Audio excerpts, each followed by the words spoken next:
Hey everyone, I'm the Real Abab, and you're watching the A20 Guardian 100 Game Analysis. This is run number 76. Let's get started. Starting off with a Sapphire today, as our starting gem. Our options are choose a colorless card, obtain 100 gold, obtain a curse for 250 gold, or the boss swap. Choose a colorless card is notably only uncommon colorless. They don't mention that there, but you cannot get rare than that on floor 0. Alright. Decent pathing up the left here. 2 late act deletes is really good. I have the option to take the shop first or the fight first. Interesting. But overall the same. If I can, I'm going to take this fight first before this shop, just to have more informed decisions and more gold. I could get a potion or a good card, so having those known before we get here is actually important. But in case we're in a bit of HP trouble, we can buy something here to maybe help us survive this fight. It would depend. Ooh. This is looking really good for our 250 gold option. And considering the fact that we get 3 elites and 2 campfires, I think that means this act is strong enough not to boss swap. There is alternatively a 2 elite, 3 campfire act on the right. But I think with 250 gold, we can, and 3 fights, we can get enough stuff to take on this path on the left.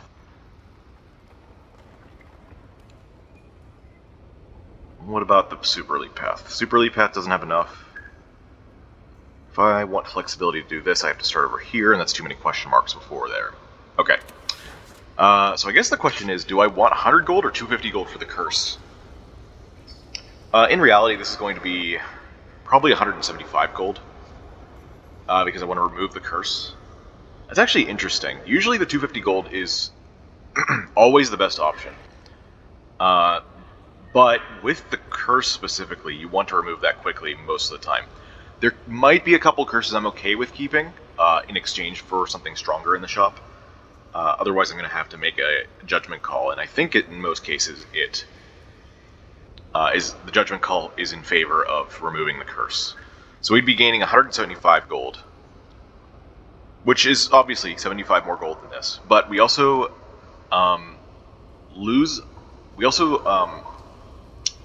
make our card removes more expensive for the rest of the game. And if we get 3 more card removes, then that will be exactly the same amount of gold as this. But I guess having that boost early is fine. I'm very interested in taking the curse option. I think it could be argued either way. I think I'm going to stick with this though, especially if we get a curse that's workable. We got regret. Okay, we're definitely going to want to remove that. Yeah, that also hurts our first 3 fights, but I guess our first shop being good enough is more than enough reason to go with this. Alright, we are going to just lose 3 HP here. That is an awful turn 1, by the way, for this fight. You do not want to be going this slow. Do I have to take the 6 damage? I might have to take the 6 damage here.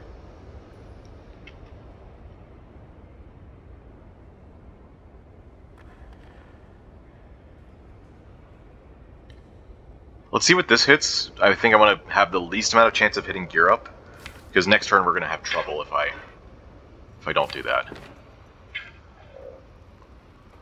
Although if that happens, then I can just take the hit for 6 and brace for 4, and then that hits our threshold. Okay. Let's do this, see what it hits. It did hit that, of course. So yeah, we're going to take the 6 damage here. Now we enter defensive. We take only 1. Yeah, maybe this regret was actually worse than I thought. Alright, hit the regret. Actually, maybe no. Maybe we don't want to hit the regret. Okay. Best outcome there.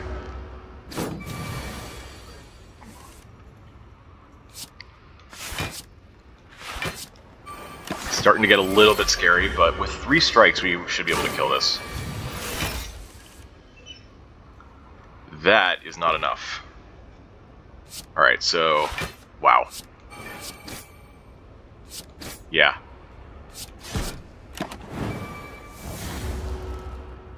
Okay, the regret really, really hurt us. Good to know. 43 HP, Jesus. At least we have a campfire first, so we can rest there if we really need to. We want to take damage, so I think priming shot is the right way. This is more powerful in the long run, I think. You also have to deal with Hexaghost. So having stasis for scaling is pretty good. But I think I'm going to go with this for the elites. Boy. It's Jawworm. Really don't want to see that. I guess I have to enter defensive for next turn. Let's not hit gear up. Let's hit a defend. Okay. Also, that means that regret won't have a 6th card in hand. Wow. All right. So in hindsight, taking the 100 gold was definitely better. Oh man, we might not even get the kill next turn. That would be really bad. Although I guess we can still enter defensive for 10 blocks, so maybe it's not a lost cause anyway. Okay, we won. Sheesh. Strike for strike. Okay. Yeah, good damage card. Better than these other two. Especially Repulsor. Although Repulsor with our regret might have been... Like, there's a small thing there. But like, we're getting rid of the regret anyway, so... Okay, now strike for strike hitting Louse will actually kill it. Of course, we didn't draw it.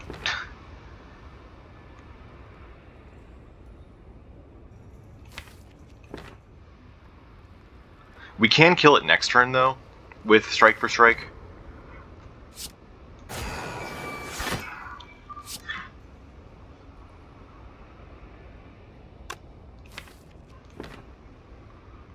Oh, should I have gone for this one instead? And then we kill this with strike for strike because I have block, and we know this one's not attacking. Maybe that was the smarter play. Hard to know for sure.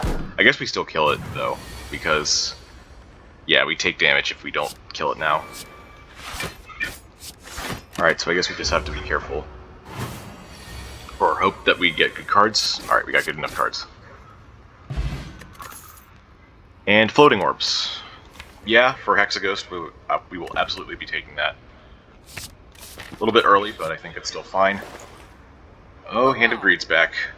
Fossilized Helix is here, but we can't buy it. Because we have the regret, and that would take away the thing anyway. There's some really good stuff in here. Hand of Greed, Oddly Smoothstone, Multi-Beam is good. Card remove, of course.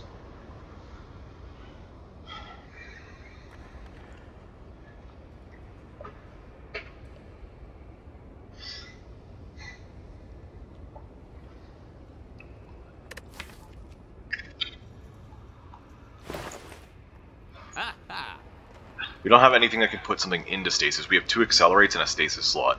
I guess Charge Core, but that can't come out at 0 cost. It's volatile, so floating orbs won't work with it.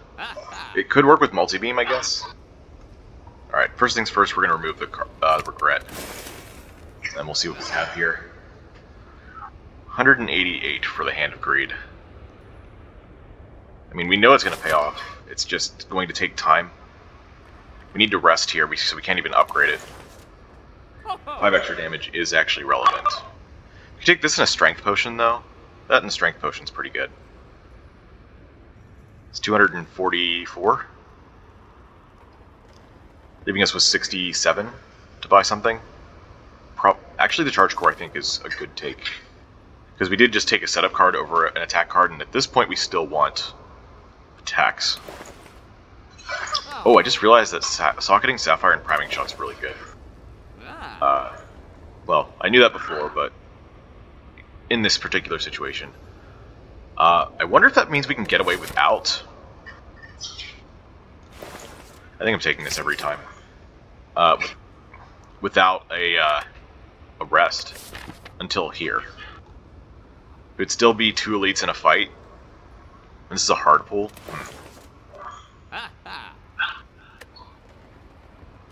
Yeah, I think we have to rest. So, never mind. Like, we could get slapped by sentries, or, like, even taking 10 damage from any of the elite fights would be too much. And I think that happens 2 out of 3 times. I think we're relatively safe against Lagavulin, but otherwise I don't think our odds are great. Yeah, we're gonna go with that. See what we get here? It's a hard pull. Interesting. And we don't have enough to enter defensive mode yet. 10, 8, 6. That's enough to kill this. Well, we have no way to block, so taking less damage is good. There is also playing all 3 of these to get 18 brace and then taking only 6, which I think is smarter. We know we're going to kill on this anyway, so let's not waste damage. Let's do this. Alright, so now we'd only take 6, and then the other 8 is blocked for our 10, from our 10 blocked defensive mode. Oh, I even get Hand of Greed if I want. Very interesting. Am I that greedy? Honestly, kind of. We have so much block here that we're pretty darn safe. I think we do defend Hand of Greed. Especially since we're going to the, one of these shops very soon. We're going to want more gold.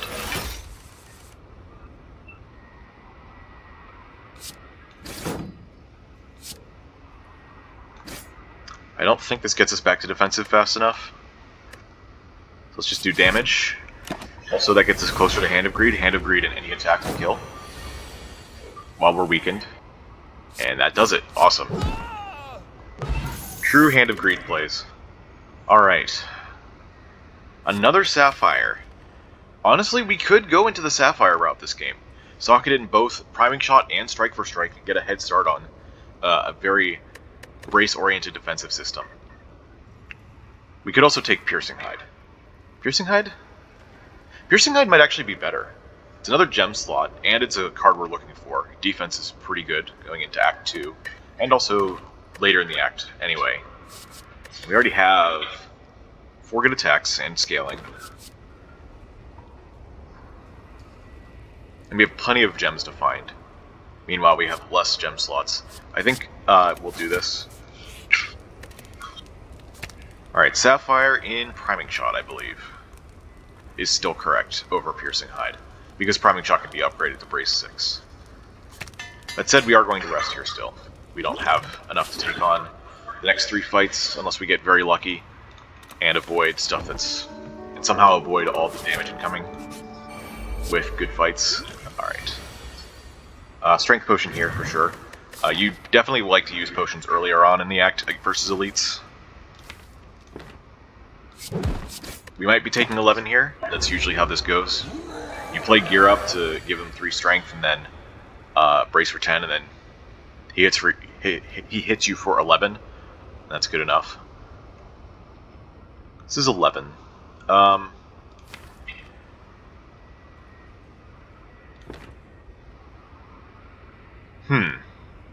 What if I just got hit for 8? Well, I guess this is 11 anyways. I might have to do maximum damage anyway, so we could just do these 3. It's not quite enough to enter defensive, unfortunately. But Piercing Hide could do it next turn if we draw it 5 out of 7 times. And if not, we still have Gear Up, or Curl Up. And we have the Speed Potion, too, for other defense. I guess our worst hand would be Strike, Strike, Defend, Curl Up, Ascender's Bane. That's only 2 draws out of... How many draws is that? 1, 2, 3, 4, 5, 6, 7, 8, 9, 10, 10, 6, 3, 1. 20 draws? So 1/10 of the time we hit the worst possible draw? Alright. I'll take those odds.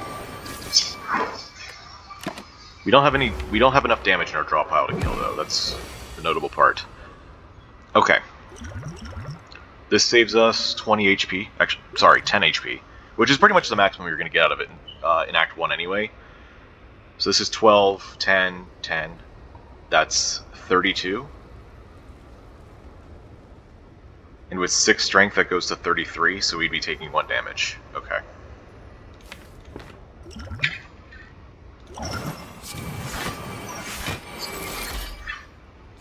And I do believe this is enough to kill most of the time, especially with 6 draws.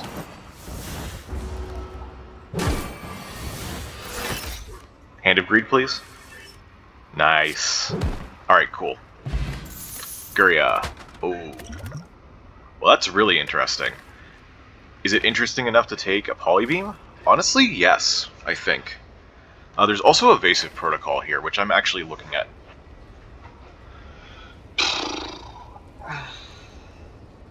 Polybeam is going to take some time to come online, but I think it's going to be worth it.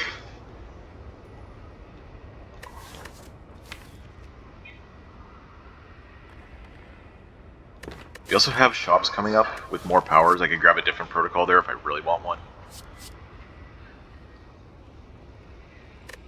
I'm still nervous about Hexaghost, but it's still the first half of the act. We have time to find more scaling, even if we have to rest at the next fire. Let's go Polybeam.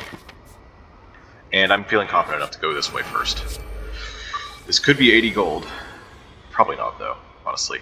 In fact, I think Blessing of the Forge is what we're going to be doing here.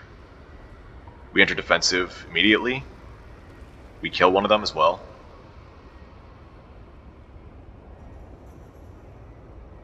Yeah.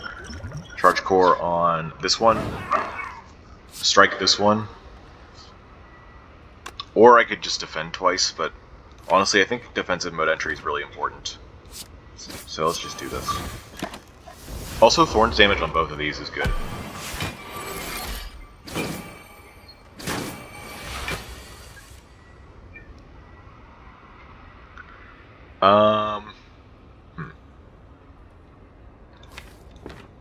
This gets it out of the pool, but I think we want to do... Let's see, Piercing Hide is enough? Okay. Do Piercing Hide. Floating Orbs curl up? Sounds good.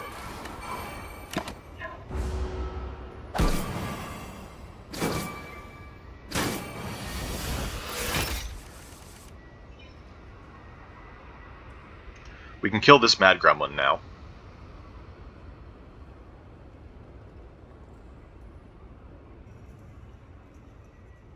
Does that matter more than the Fat Gremlin? Possibly.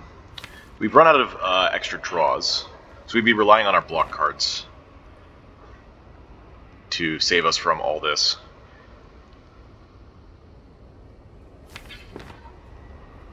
Let's do this.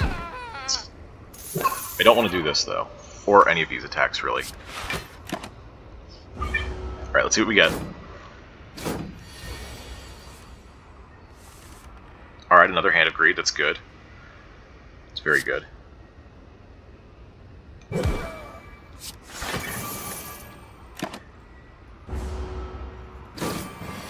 Just any defend will do. Let's do it like this. In fact, let's do defend, defend, curl up. Get this out of the draw so we have a higher chance of drawing block or Hand of Greed. Alright, keep going. We're getting all 3 of these. All 3 because we killed one. Awesome. Great fight. So much gold. Temporal Shield, Time Capacitor, Suspension. I think Suspension's good here. More stasis means more power, and it's a 0 cost for floating orbs. I didn't even consider that. Yeah. Alright. What do we got here? That's really, really good. You love to see that in the early game. Holy shit. That's a very early Dolly's Mirror. Double Hand of Greed, I don't think is good enough.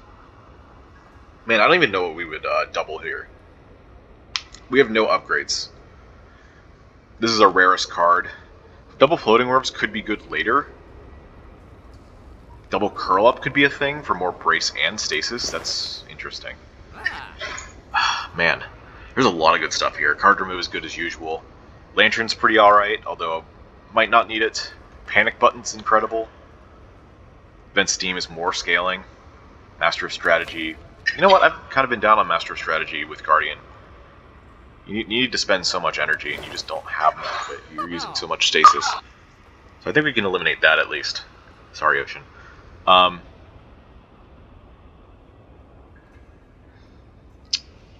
We can afford Card Remove and Panic Button. These potions are not the greatest. I guess since we just fought Knob, Quantum Elixir is actually pretty good. because it's good for both Sentries and Lagavulin, which are longer term fights, versus Nob, who really wants you to front load like crazy. This is also okay. Save you a little bit of HP. Probably not worth the buy. Neither is this. Am I sure Dolly's Mirror isn't the pick? I'm pretty sure. It can't be strong enough for Curl Up or Floating Orbs.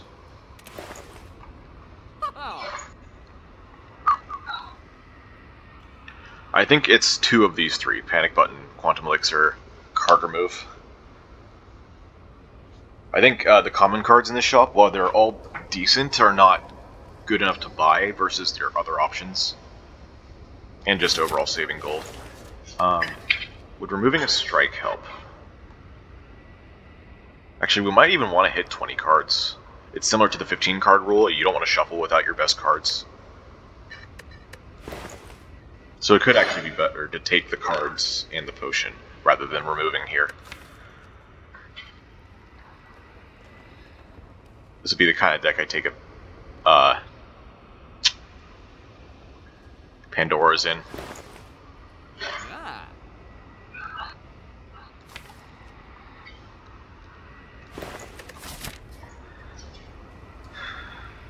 Panic Button may enable us to not rest. And so would the potion.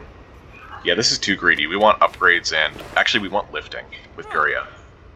Yeah, let's try and buy ourselves a lift. It's another fight, of course. Oh, but we have got Hand of Greed. Oh, but we got Mercury Hourglass.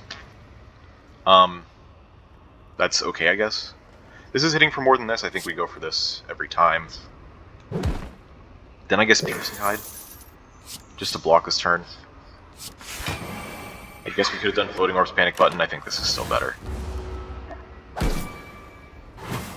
Yeah, also, because of Mercury Hourglass, I didn't think about this, but that does kind of ruin our stall ability with Hand of Greed, at least in these fights with low-stakes enemies. Where's my defense, bro? Oh, wait, we can just win. Defend, strike for strike, strike. That kills both. Thank you for having such high damage. Yeah, we would need to get Hand of Greed back in 2 turns, and we can't do that, so yeah, we just gotta end now, which is fine. We don't want to leak HP anyway. Distilled Chaos, that's a good potion for that to drop. Oh my. No. Aquamarine, yes. Absolutely Aquamarine. Wow, this is probably the best Aquamarine I've seen since the nerf. 0 cost for Floating Orbs, and it's a gem, which we really do want to socket right now. Alright, it is Lagavulin time. None of these cards look worthy of curling up, so I think we start with this. Oh my god. That comes out in 4 turns, which is a tad late, but I think it's still good enough. Gem Cannon twice in a row, right? Right? That was in the first one. We don't have enough gems for that. We have 2. Yeah. Shield Charger is just going to get wasted. Let's go Ancient Power. And Multi-Beam comes out next turn, but it's not free. I guess Orb Support could do something. It wouldn't... Actually, it would break block with Mercury Hourglass. I guess we can save this as a free attack. At some point, I don't think we have the energy for Multi-Beam. Alright, cool.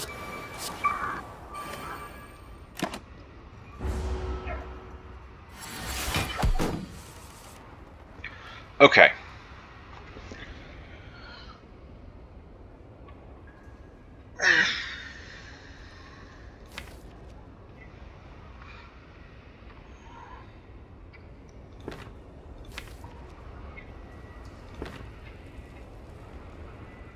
Do we want to go now? We have a lot of damage in hand.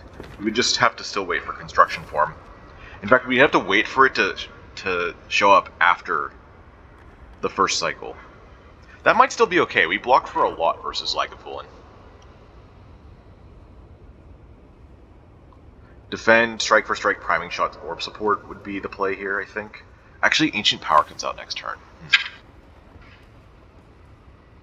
Maybe we do still wait.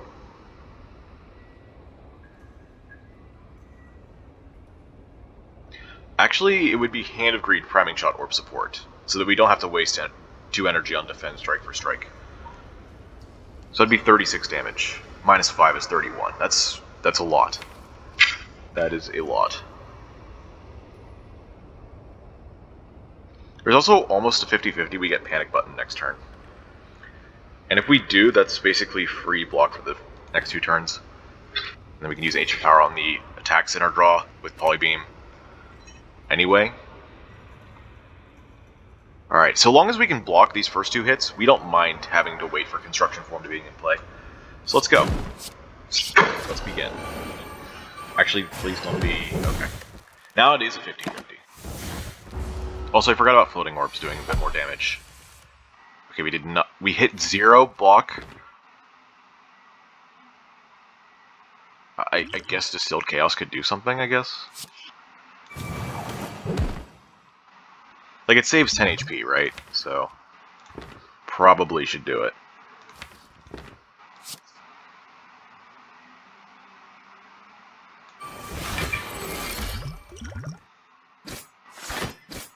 Okay, it saved us 8.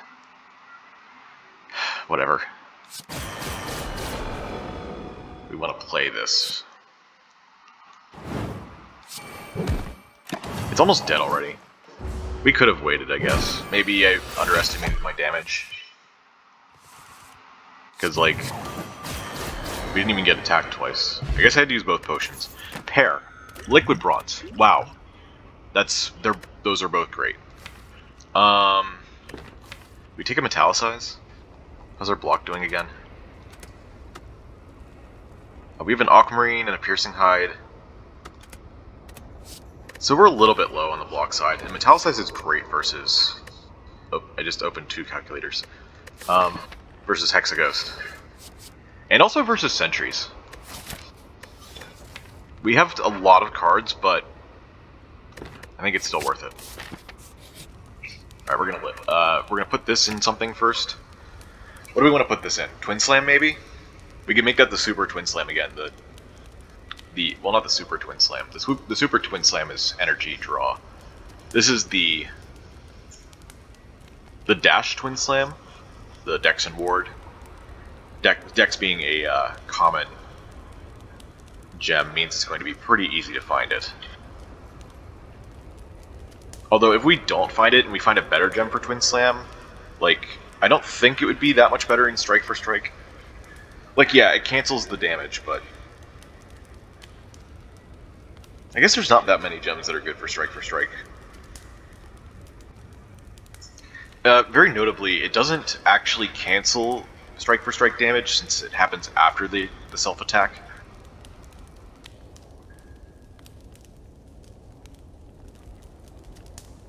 So I would still have to play a block card beforehand, and if the enemy's not attacking, then the ward is just useless. Meanwhile, Twin Slam, we're only going to be playing it under some circumstances as a weaker damage card anyway. So if we make it into a defensive type card, then that might be a good idea. Also, we don't want to put it in Piercing Hide, it's already blocking. In Suspension, we want to put something else in there, since it's free.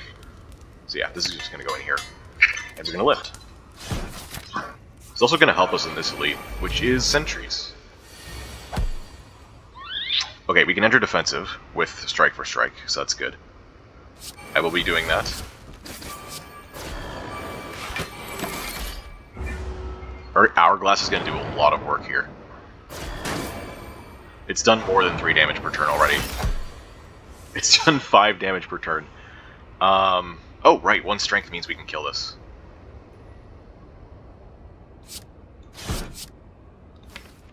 How's our block coming up? Not amazing. I could suspend a Crystal Ward for next turn. That seems reasonable. Once we get our powers in play, I don't really mind not having a block card in 2 turns. I think I'm probably going to be fine. Do I want to leave this in? I think I do actually want to leave that in. Really redraw. Okay, look at that. Oh yeah, I forgot we had Hand of Greed. Did I have blocked last turn? We had this hand. Twin Slam, Suspension, Polybeam, Defend, Defend. So yeah, I could have full blocked the 20 instead of doing all that damage, and then we could have hand of greeted. But we can still do it. What am I? Oh wait, no, I only have 2 energy. Well.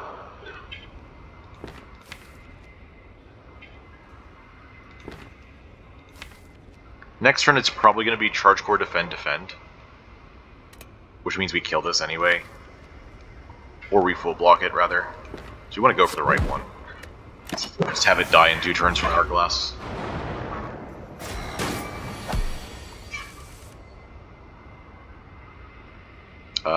Okay. We're going to eliminate these cards so we can draw back to hand of greed faster. We don't have to worry about blocking the next couple turns, so let's not worry about it. Let's just get back to hand of greed as soon as possible. That was the wrong card. That's okay though, maybe we get blocked here. We'll see. We do not. This is the last fight of the act though. I think we can sacrifice some HP to give us a chance at hand of greed, I think is fine. We are already below the 36 HP threshold for Hexaghost. There are 12 HP thresholds. Every 12 HP, the Hexaghost gains 1 more damage on their first ×6 attack, so we don't want to... So, right now it's doing... Because we're below 36, it's doing 3 ×6.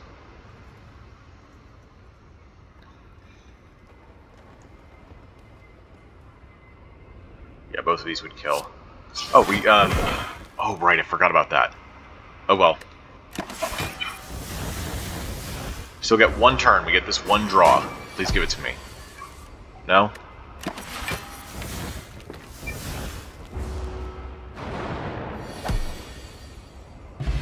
Well, that's sad. We got Gremlin Horn, though. Another Polybeam. Ah, God. With another lift, these are doing 16 damage. There's also another Strike for Strike, and a Recover. Recover may actually be the right answer for more stasis. Yeah, we're gonna have to go with Recover. Okay. We're gonna be using Liquid Bronze this fight. I'm not convinced 100% of our scaling. I think we're doing pretty good, though. Lift is generally stronger than Orb Walk, because you don't have to wait for it. Either way, you don't have to wait to draw it, or for stasis to do things. So let's get Metallicize in play. Let's get Priming Shot. I don't think we need to leave Crystal Ward in the... Maybe we do, actually. It's actually so much better now that we have Metallicize, and we have Floating Orbs in the deck. So let's leave it. 3 ×6. Okay. So here's the deal. Next turn, we're only getting attacked for 6, and we have 3 Metallicize, so we can absolutely afford to play Panic Button here. Do we have any more strength? No, we just want to...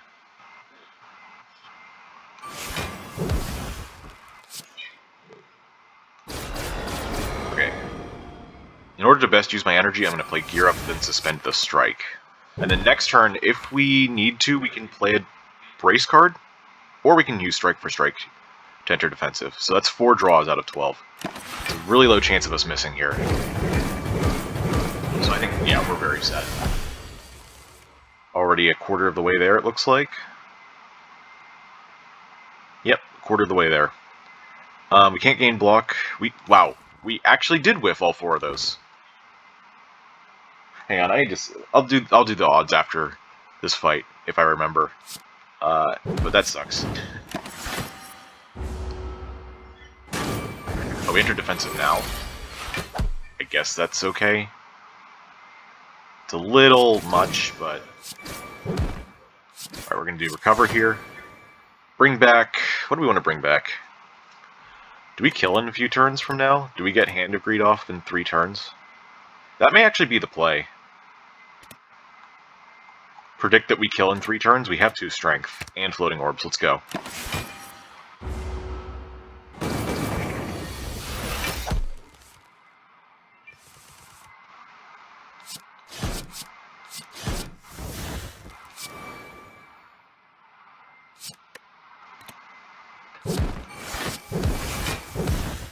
course we have to burn.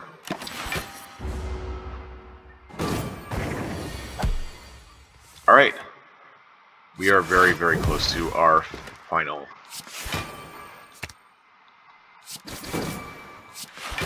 Killing time. But they are going to block. But we have floating orbs and all this stuff. Hang on, let's see what we got here. Oh yeah, we totally have enough. Awesome. Alright, that's great. And, phew, it's going to be one of these two. Construction form is probably way safer. Although Revenge Protocol for a lot more brace seems pretty good too. Construction form... You know, this is the one time where I'm wondering if... maybe we have too many cards for construction form. Because you have to... Because, I'm usually of the opinion that construction form is good no matter what, because either you use the buffer, which you didn't have to spend an upgrade getting 2 of them, or if the enemy doesn't attack for enough, then you're getting scaling, which, and most of the time those fights correspond with what you need.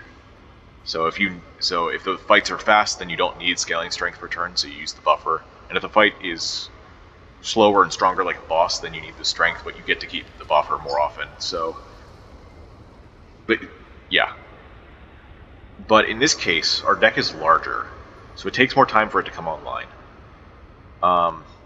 That may not actually be that much of an issue. We've used construction form in decks of this size before. It's just that we'd have a lot more of the game to go to get there. The other thing is Revenge Protocol. Giving us strength during defensive mode is actually pretty good.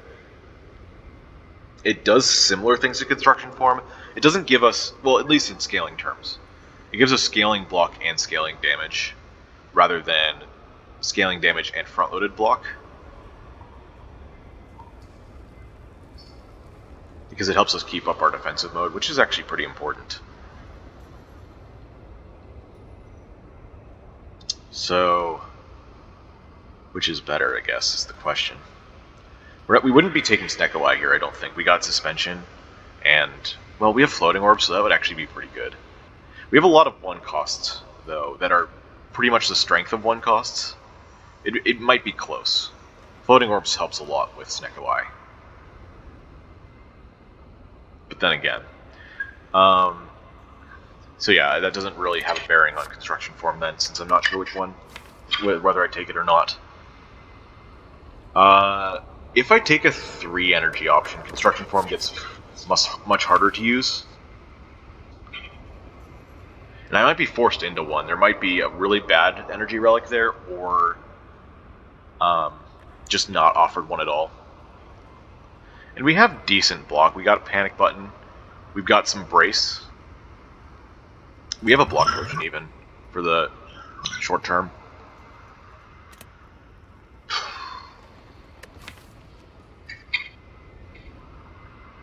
I feel like it's been a long time since I've had a bad construction form, but it's still in the back of my mind that, like, you need energy for it, or else it's difficult to use.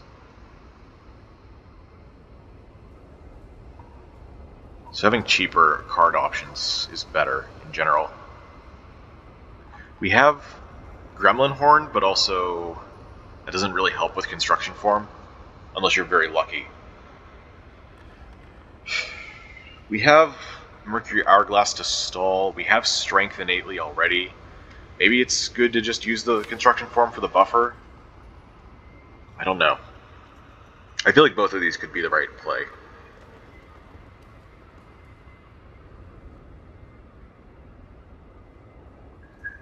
Like, with Guria and defensive mode turns with Revenge Protocol, we have 5 Strength, which is pretty good for Guardian.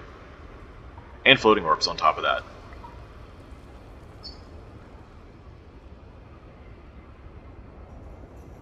So let's go back a little bit. Let's just think about this as a buffer plus versus Revenge Protocol.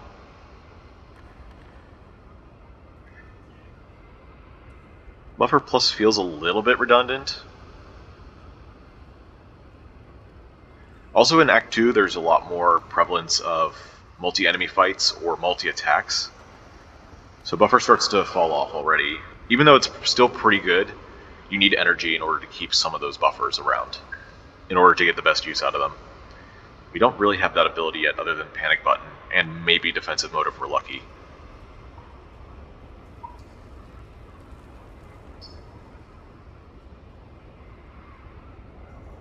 I don't know. I'm gonna decide to do the more interesting play and go with Revenge Protocol. I feel like this is gonna be too clunky. I don't know for sure, but we're gonna go with that one. Please, Pandora's box. Oh god. Alright. Well, I guess we have to think then. Sheesh. Choker. This could be a choker deck. I don't think that works out too well with Guardian most of the time. We also have Gremlin Horn, so we'd probably get choked pretty often with that.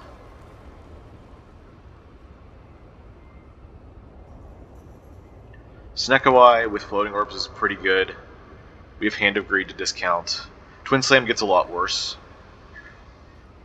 because it costs one more than its original reroll, and it's already at 1 cost, so it's more likely to be high cost than lower. Suspension. Panic Button's still fine at higher energies. We have a lot of 1 costs that we wanted to use. Charge Core is okay. Charge Core is good with Snecko, actually. But these like all of our 1 cost powers we're kind of relying on those with Snecko, and if you rely on too many of them, Snecko-Eye will actually hurt you with 1 cost power, since they're kind of low. They're kind of low impact on the scale of powers. So if you're relying on a lot of them, then Snecko-Eye is going to hurt that. And we have a lot of good 1 costs that we're using too. So it's either Choker or Bowler Hat. Bowler Hat with Floating Orbs is interesting. Bowler Hat also gives us a ton of free value. And honestly, since we've taken so many low impact cards, having Bowler Hat to help us shore up the rest of it is really helpful. Choker, I think, is a bit volatile. It's going to be very difficult to use and not get. It's going to be difficult to build around and not get choked, especially after Act 1. So even though it does give us an energy that I think we would like, I think Tiny Bowler Hat does enough that we're just going to take that. Alright. Act 2. Oh man. If I saw correctly, yeah, late Act Elite, Super Elite, specifically. It looks like the best path is through the right here. Interesting. There are no shops on this path. A shop here and a shop here. Wow. That's pretty bad. I guess we would have to make a decision whether a campfire is worth more than this shop, and honestly it's kind of close, because we're going to be getting a lot of gold from all these fights down here. I guess if things go wrong we could also take this, and then go to the super, or we could just bail out altogether and take this third. Ooh, I actually like that. Because Super Elite in Act 2 is very difficult, even if it's late in the act. So maybe we go the double campfire route. Huh. And then try and take as many fights as possible before that. Go into this shop. I guess that means we could avoid this shop and take the extra campfire here as well. This also gets us out of our upgrade debt.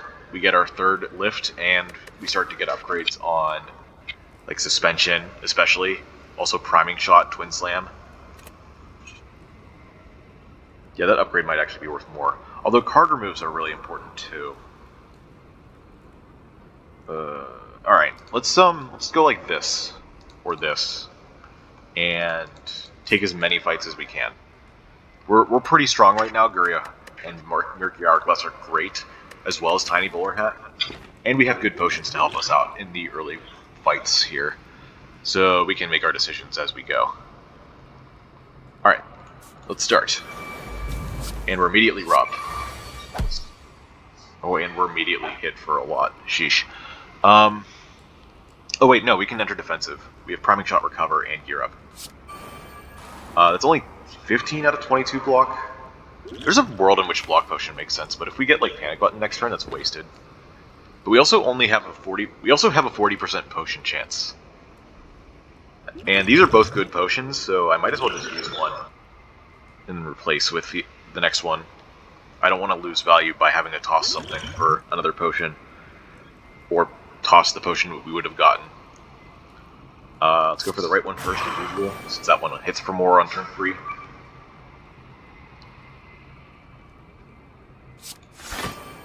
And yeah, I'm gonna use the block potion with defensive mode here. 5 extra block, we'll see if we use it next turn. 7's still a pretty respectable number. Oh my. Oh, Hand of Greed. I guess we can... This guy's gonna die to Thorns anyway, but we want to wait one more turn if we can on this guy. So I guess that actually gave us the... No, wait, no. Kind of gave us flexibility here. No, we just lost the 5 block, because I would have done strike, defend, any... Oh. Oh. Okay. that didn't actually do anything. Okay, 14. Oh. Interesting. Okay, we're almost guaranteed. But if I play Panic Button, then they get hit for 4. It's still worth it to save the HP. But now we only get 1 turn to draw this, because on the second turn, Mercury Hourglass hits. So, I guess we play this, because why not? Alright, Hand of Greed, please. 5 out of 7. You gotta be kidding me, man. Between this and the other turn where I had 4 hits out of 12. Oh yeah, I should do that math. Oh wait, no, I have they have block, so they're actually gonna survive. Alright, so we're good. Quartz, holy shit. Oh, but it's up against Time Bomb? Surely Quartz is good enough to take over Time Bomb here. Oh, that's hard. Quartz is definitely the greedy pick. It's definitely the greedy pick. Time Bomb is really, really good AoE, and you need AoE on this character, since most of the good options are... Actually, all the options are uncommon, because roll attack is really, really difficult. Alright, let's get out the hypergeometric calculator.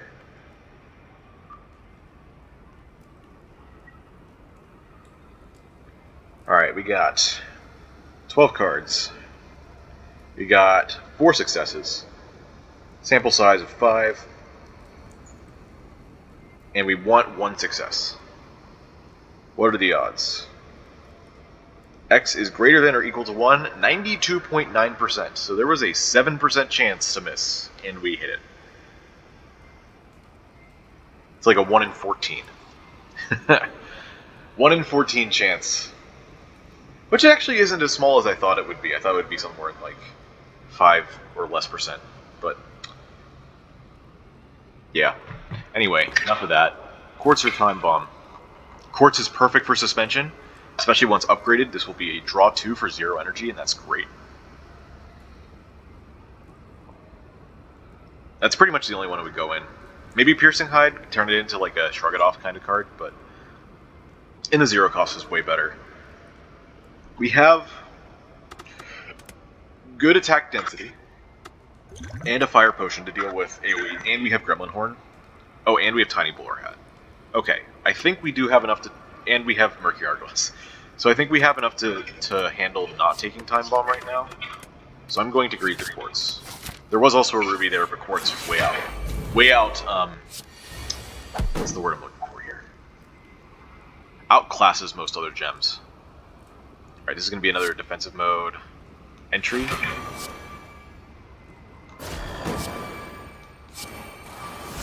Thankfully, with all the brace cards I've taken, I'm blocking decently on turn 1 out of sheer luck. Shoutouts to Priming Shot for being 8 brace to help with that. Okay, Metallicize handles this turn, good. Let's play Chrono Boost.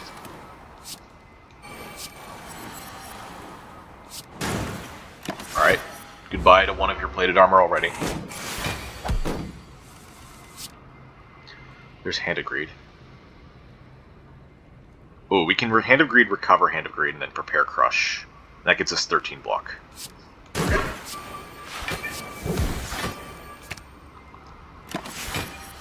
And hopefully by the time this comes out, we're good to use it. How much damage does this do? 37. Okay, I think that's a reasonable number. This does way too much. But suspending it for next turn with the plated armor would actually work. Actually, I have to block this turn, don't I? 3, 3, 3, 5 is 14. Okay. So it's gonna be this. Ooh. Oh, I don't have enough energy. Okay.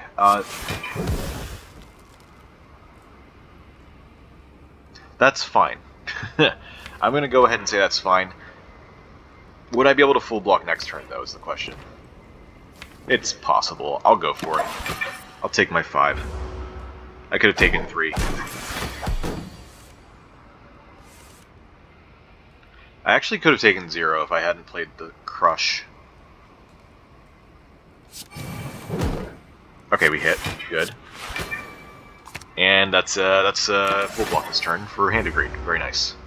Alright, so we took, what was that, 9? We were at 71 before, I think. Okay. Good enough. Multi-beam plus. Okay, rewarded. Since we have Revenge Protocol, I don't think we need Spiker Protocol right now. I think we take the AoE card big time. Especially since it's upgraded. If it was unupgraded, I would not have taken it. I'll be honest. We also do this.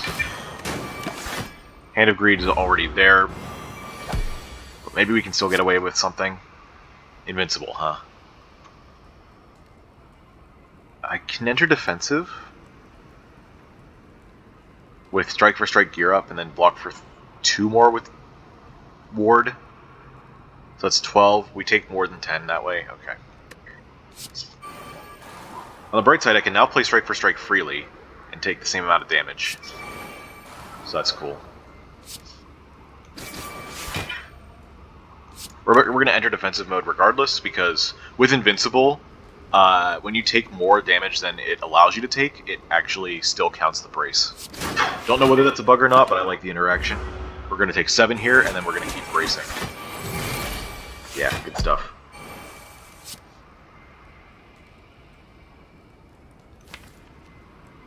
Where's Recover?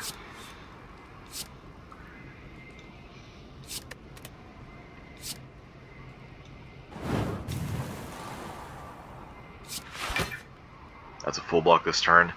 We don't want to do any more damage if we can avoid it, because we do want to draw back to Hand of Greed if possible. Honestly, I don't even think I'd play Recover this time, because we're going to draw back somewhat quickly to Hand of Greed. Do I want to use Panic Button to draw back to it even faster? Maybe I Recover Panic Button, actually. That's a smarter play. We also have the Thorns for defensive mode here, so... And of course Mercury Hourglass, so... That's too much. I have 5 strength.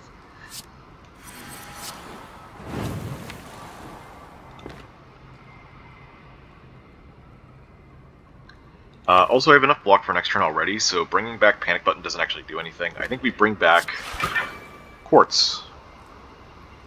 I think that draws us 1 faster.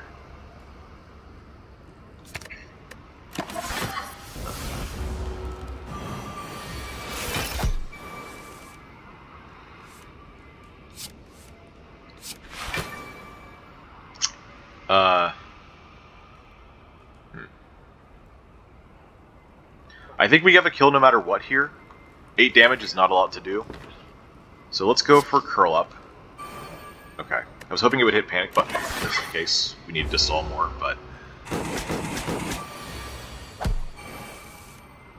Please be Hand of Greed. Yes!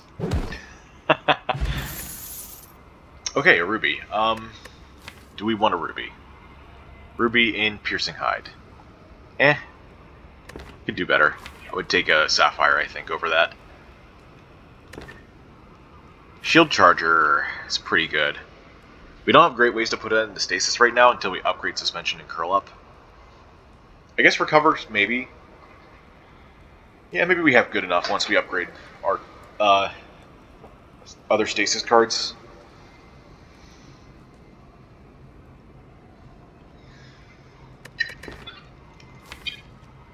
It's really good block. It gives us more brace as well. I'll take it. We're up to 26 cards already. Although, we're going to suck into gem soon, so 25.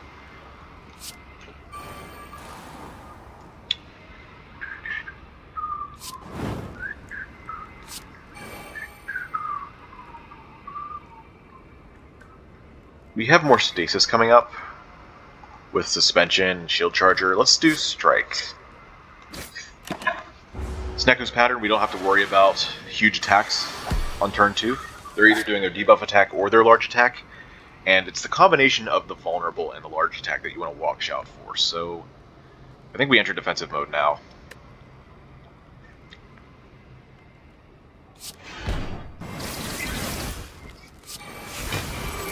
And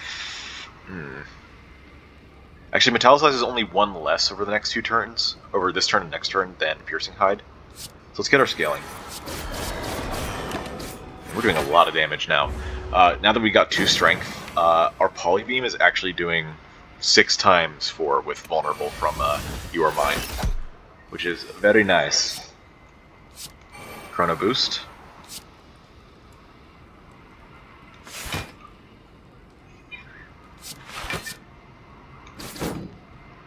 Alright, we got Hand of Greed coming up, so let's do as much damage as we can. With vulnerable, we probably have close to enough. Ooh. 16. Wait, that's exactly enough. Alright, cool, but that did it anyway. Very nice. We still have not upgraded that. I'm just now realizing. Second shield... No, wait, Sapphire. That's the one. And yes, I will take this for a few floors. Although... it is a dead card for the elite. We're probably fine though. We got a strength potion. Very nice. I don't think another shield charger is worth it. I don't think we have the stasis support for it, or the energy support. I think in the late game it would be really good, but I think this does enough for now. We don't want another priming shot, so let's take it. We're gonna make our decision which way to go after this fight.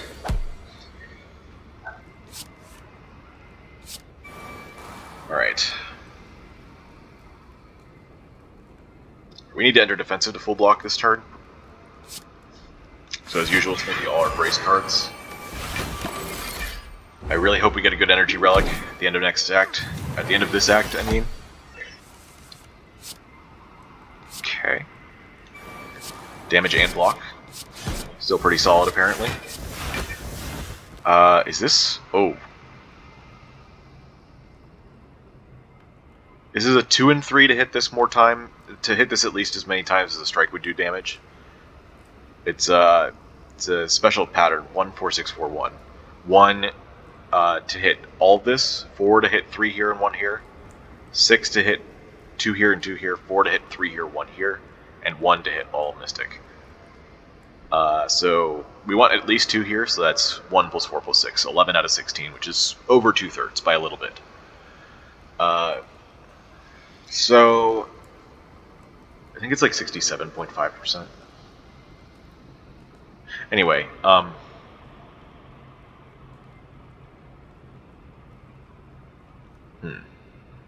that's not right. But regardless, do I want to take that chance? 1 in 3 chance that we just straight up lose damage. I'm gonna go with the strike.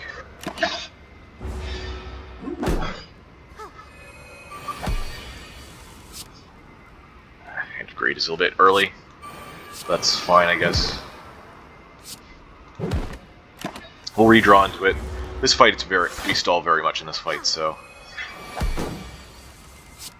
okay.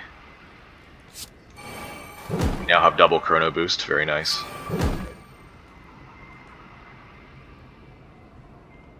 We're also taking a lot of damage because we can't full block. I guess it's only 10 because we have Invincible. But yeah, we can't re-enter defensive here. Of course we miss out on our best block cards. Like, obviously we needed this earlier, but panic button would have been nice too. So I guess we just play the damage and do this. Oh, maybe I could have recovered something important. I really wanted the brace. 42 HP is a little bit low.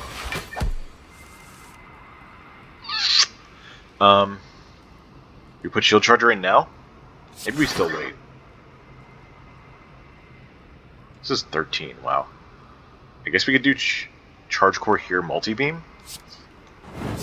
Sure. Doesn't die even from working hourglass. It's gonna get a heal at some point, okay. Show me the Hand of Greed. That's still not Hand of Greed.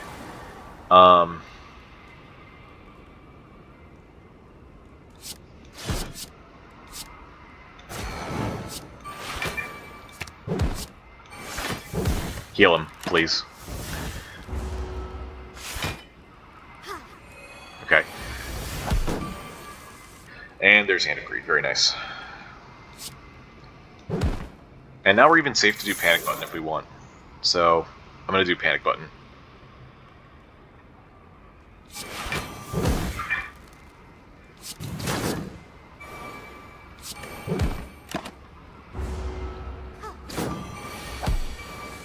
Now she, I think, always gains strength here when Centurion dies.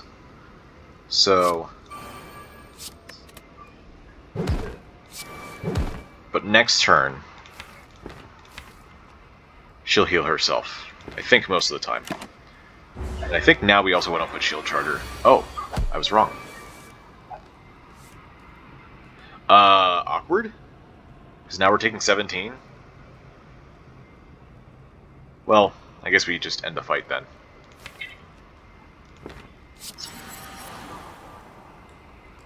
Yeah, I'm not going to take 12 to land Hand of Greed.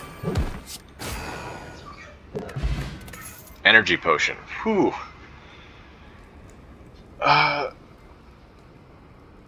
Man. You know what? I think that's better than the strength potion. I'm going to go with energy. Another sapphire. Well, that would go into strike for strike, and then we'd have all our slots filled. Still have not found a dexterity gem. Orb support, Walker Claw. Orb support, I hate this innate attack.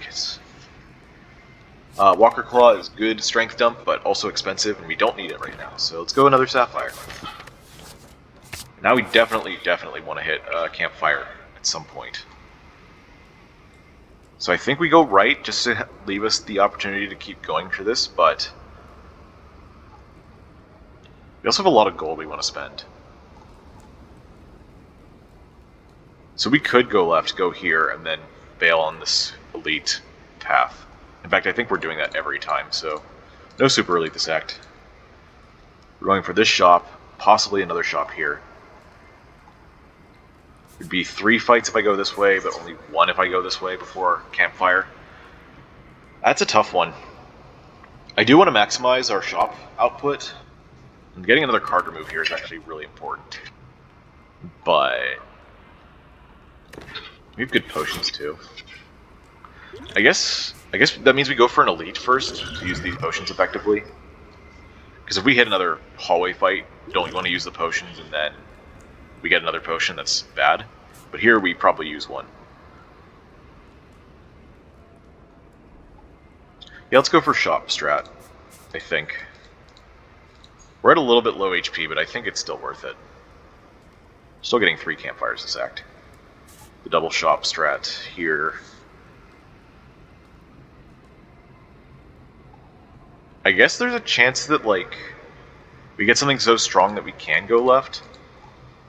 Oh, there's also a bailout there. Interesting. Alright. Okay, it's slavers. Let's see.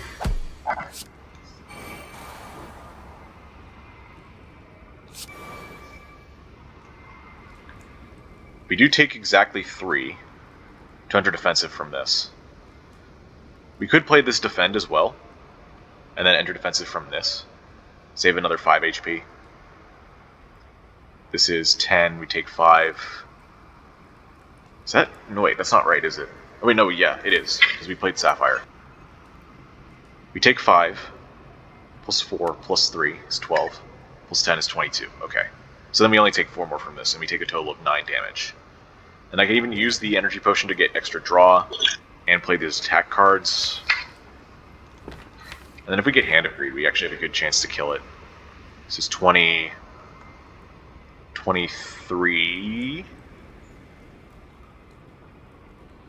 Then we have 2 strength for Hand of Greed, and we're 1 off. Wow.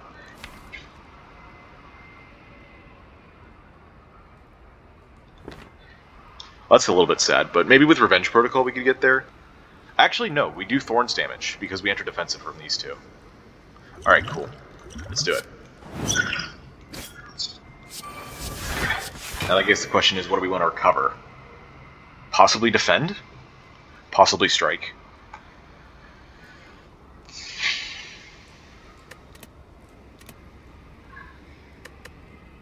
What's our draw like? No, wait, defend comes out on the turn that we leave defensive, so we still have block then. Let's go damage then. I'm not sure if Brace was maybe the right idea. We'll learn here. We'll see for sure. We're on Weakened. Forgot about that. We've prepared Crush. We're good.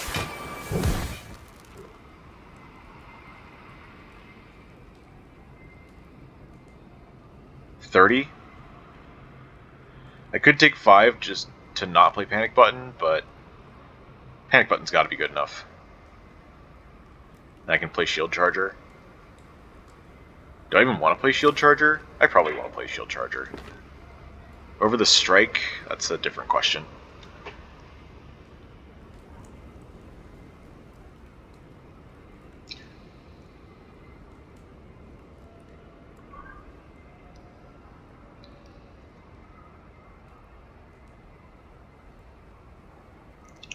This guy's still within Hand of Greed range if we draw it next turn, thanks to the Thorns in the Hourglass. It'll be down to 14, Hand of Greed will be doing 16 with the Strength and Weaken. So I don't have to do damage.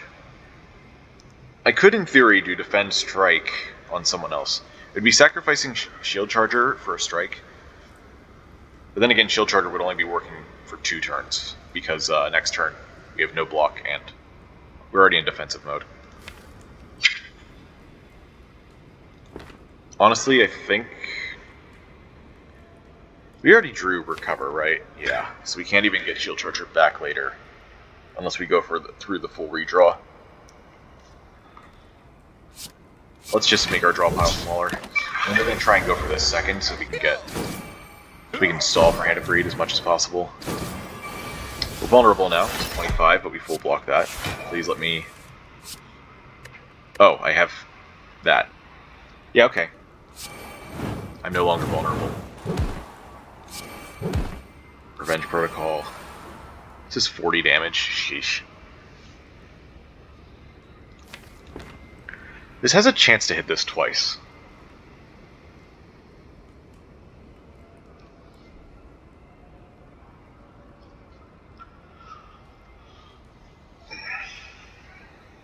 Let's see. I'm doing some mental math here.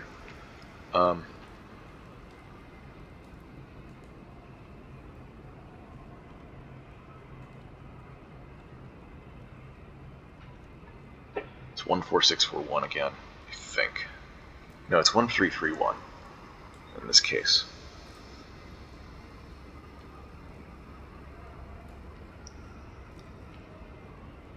No, I was right. It was 14641. I can't do this. As much as I want to play Polybeam, it's probably not wise. This is...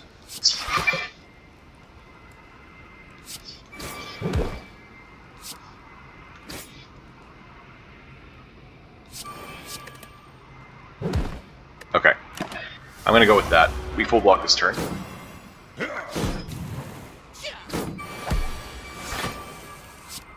Are you kidding me? This asshole. Alright,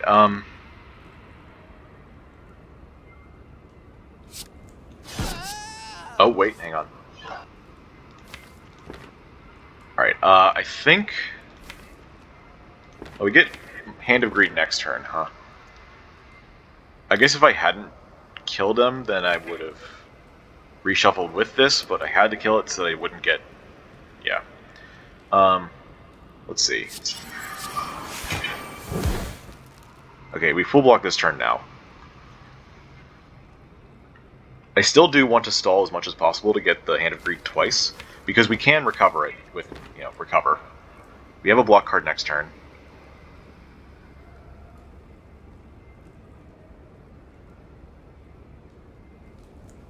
We're guaranteed to get this next turn, so I can just play the Sapphire for the brace. Alright, let's just leave it at that. There's a chance that we get this. I don't think it's a very high chance, but there's a chance.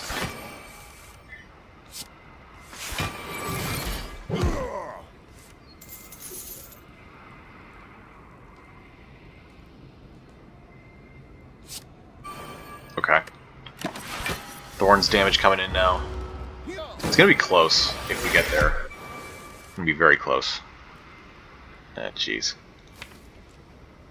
Oh, sheesh. I didn't even realize there were so few things in the draw.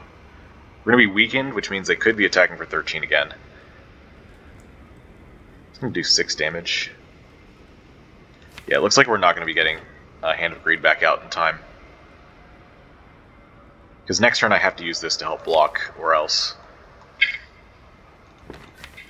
Unless I get really lucky.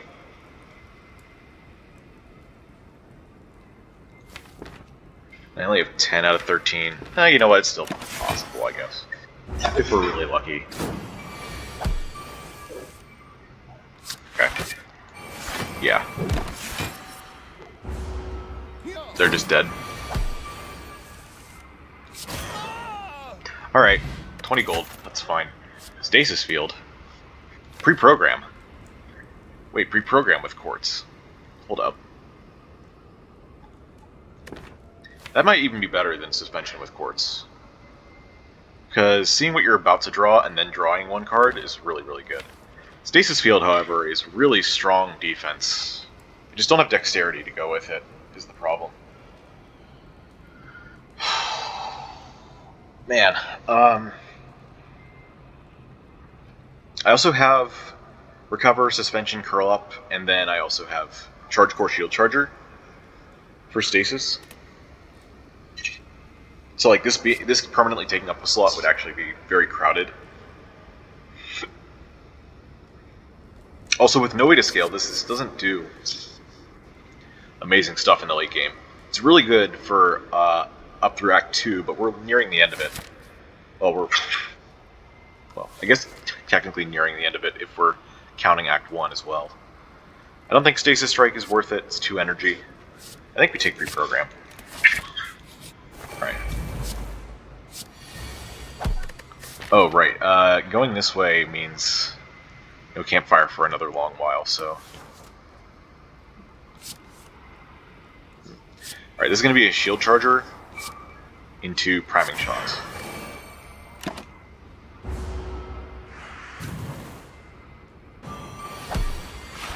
$24. Last Stand. What good timing.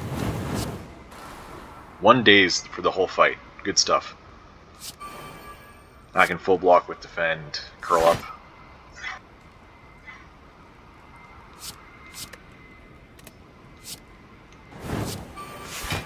And we get Thorns. Very nice.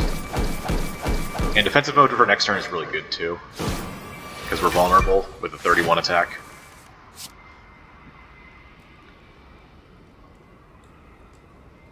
Weakened, I think, gets them all the way down.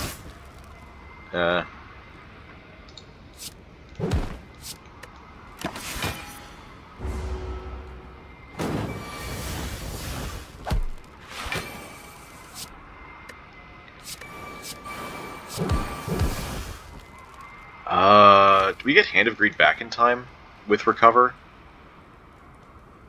I wonder. Honestly, we're about to become... They're attacking again, and we don't really have any way to enter defensive mode until next turn with Sapphire, and they could be attacking for like 31 again. Although I guess 23? Still, it's not enough. I think we have to kill. No Hand of Greed this way. I'm not going to risk it. Because they're always attacking, it's just a matter of which attack. Another shield charger. You know, with the upgrade debt I have, I think I do just go right after this. We do have to see what's in the shop first. Do I take a second shield charger? I did say earlier it would be really good to have for the late game. And now we're kind of out of any kind of danger that taking another one would impose. I guess there's one more fight, but yeah, sure, we'll take it. I think we're going to be very set for the late game now. Sack of gems. I've already taken a bunch, though. We're planning to socket all of them, so... what about... Well, I can afford both of... either one of these plus card remove. There's also Garnet. Since I took another gem slot, that opens up Garnet for Suspension. Especially Suspension Plus, and it's on sale. But I can't afford it with either of these in card remove. I would have to give up card remove to get that and one of those two. I don't think any of the other cards are that good. Maybe Mayhem, actually. There's a world in which Mayhem is a good idea. Because we're low on energy, and that's kind of a way to gain more energy. We would need to upgrade it, but it's something. If it does do anything bad, it kind of messes with our ability to control defensive. It could hit Panic Button. It could hit Hand of Greed, which means we don't draw it. You know, play it against an enemy that's going to die when we draw it. There's some good things, though, like hitting shield chargers would be great, because they just go into stasis and do nothing, but then they're set up for next turns without having to set up much. Get our powers in play, it draws through our cards faster. Oh yeah, this isn't just energy, it's also draw. I've always been considering this as just an energy card, but honestly it is also draw. It's just a bit chaotic.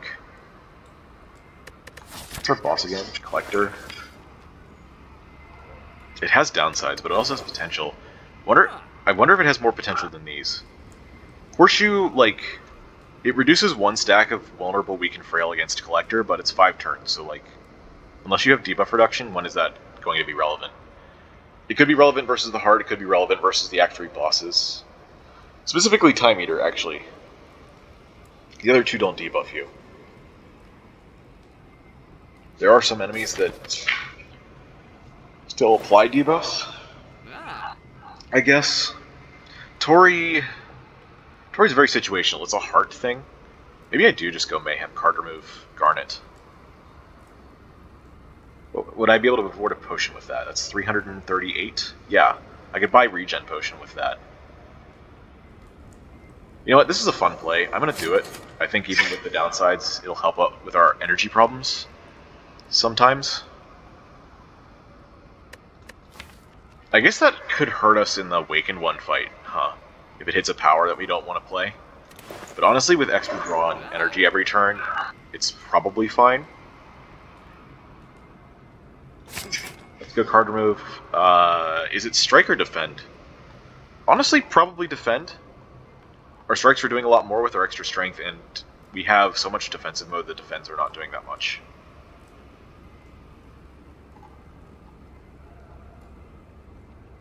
Yeah, let's go defend remove. I might also take... Oh, but there's no more... I guess there's one more question mark. I was going to say I would take bites, maybe. I don't have the opportunity to do that anymore, though. Because I want to take... Because, like, this would get rid of a campfire. It's not... No bueno.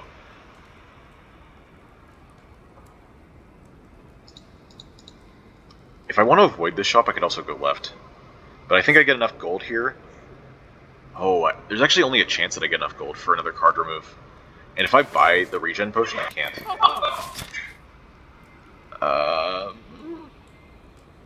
Two fights, huh?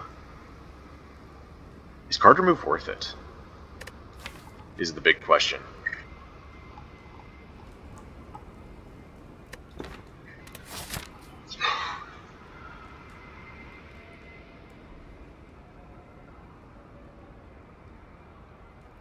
Would I be able to survive with 33 HP these two hallway fights? Probably. I could maybe take a rest, and that's not terrible.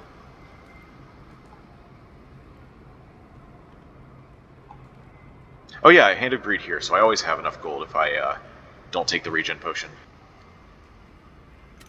Oh, I just realized I have the boot, so it would actually be funny if I'd taken the Tori, but eh. Regen pot is 15 HP, so it takes me to 48. That's still kind of... Let's see, what is it, 30%? So this would be like 25, 26 HP. Be trading an upgrade for that. We have a lot of upgrades we want. I don't think we care about Hand of Greed anymore. We've had so much time. I would lift. I have Curl Up, Twin Slam, Priming Shot, Suspension, the Shield Chargers that all want upgrades.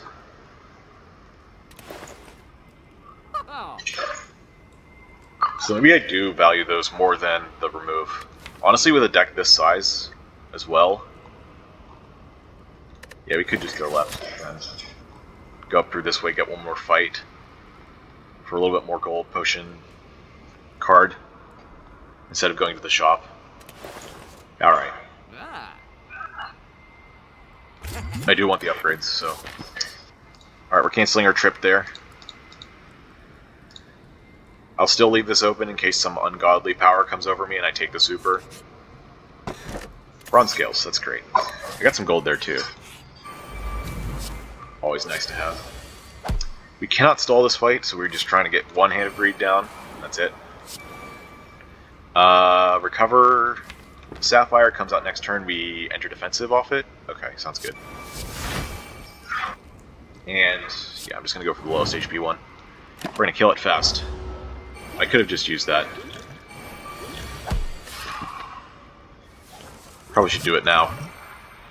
It's a little bit late, but better late than never. Let's get floating orbs in play.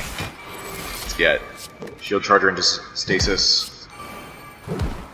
That's a full block this turn.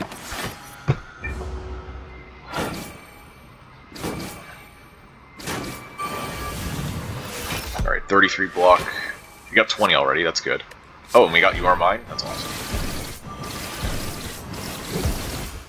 24. We have 23? Okay.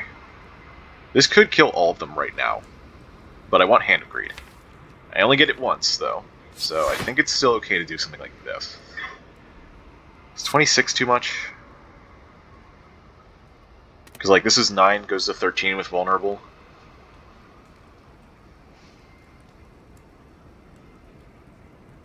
Let's go to 11, that means it's 4 turns worth.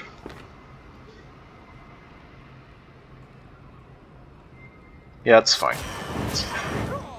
Oh, right. Okay. I guess I'll play this.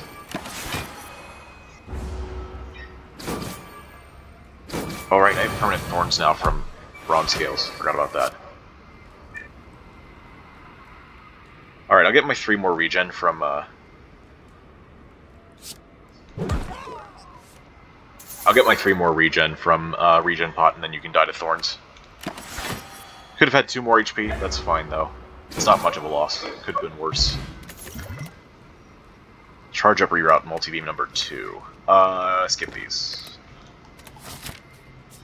Alright, now we finally get to put some stuff in sockets. Quartz goes right into pre-program. Sapphire right into Piercing Hide. Sapphire number 2 into Strike for Strike, and Garnet into Suspension.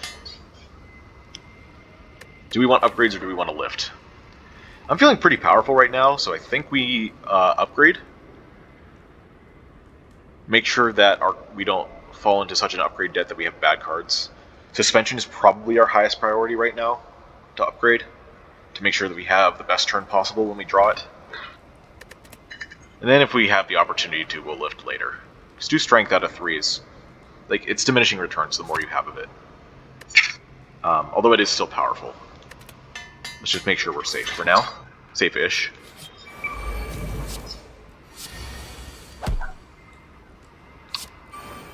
I thought I fought this already.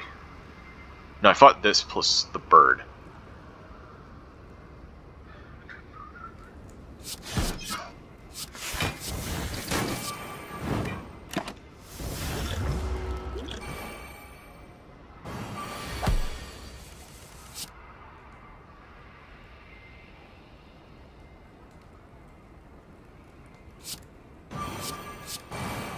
Shield Charger, very nice. And I think I used Temporal Potion in this turn. Let's see what we do here. I think we do this. Now we accelerate it out.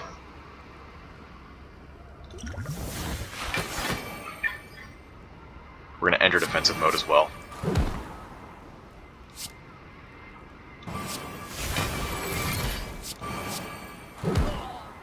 Nice. Hand of Greed is coming up, so we want to do as much damage as possible, I think. Especially since we have so much block already. So it's going to be Strike over Metallicize, and we're going to play Panic Button.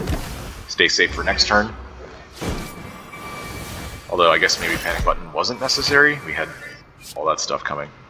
Alright. Hand of Greed. We're in Hand of Greed range, so I can just let this go. Oh good, you're not damaging. Very good. We're not hexed anymore, so I can just play this for free. Okay. That's my get out of jail free card, I guess. And there we go. Cool. Energy pot. Exploit gems. There's still time to find good gems. And we have floating orbs. Alright. Campfire or Super Elite. We know it's not Slavers. So it's either Gremlin Leader or Book of Stabbing. We have good potions. We have very, very good potions.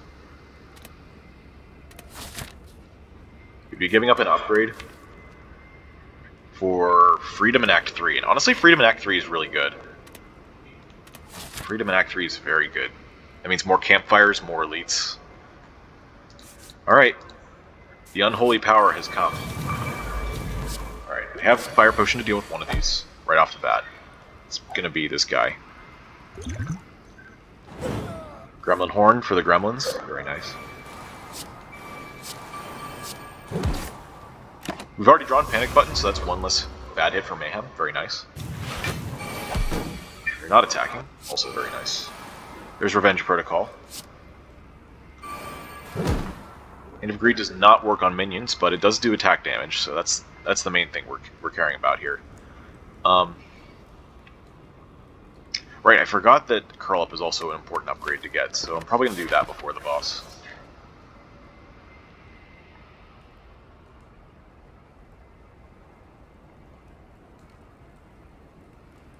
Even if we whiff here, we have next turn to hit this, so... I'm going to go for this. Of course, hit Strike for Strength. Oh, we have 2 Strength here. So actually we can kill this with Hourglass. Oh, and we get Gremlin Horn next turn because of it. Wait, I don't think I've ever gotten this to happen before.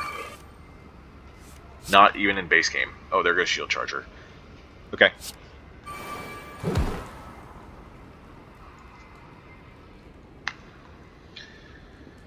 We have our other Shield Charger in hand, so I'm tempted to just put it into Stasis right now.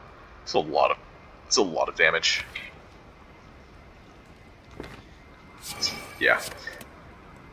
Oh. Multi-beam, you say?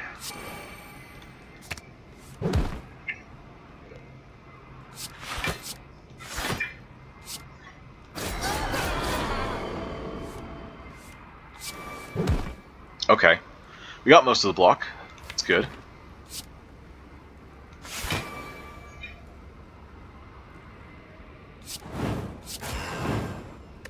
Take 7, that's fine.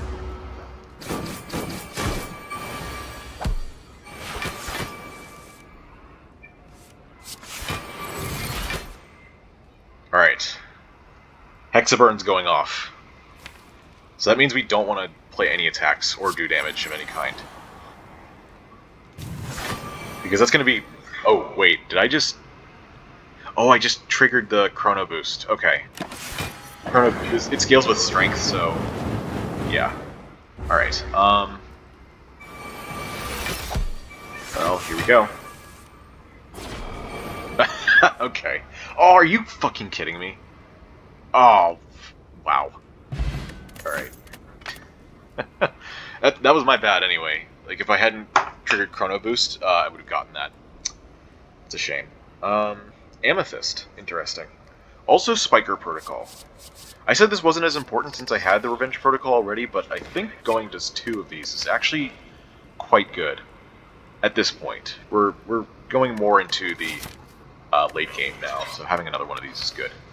I do see the Amethyst. Amethyst and Exploit Gems is good. Amethyst and Twin Slam is good.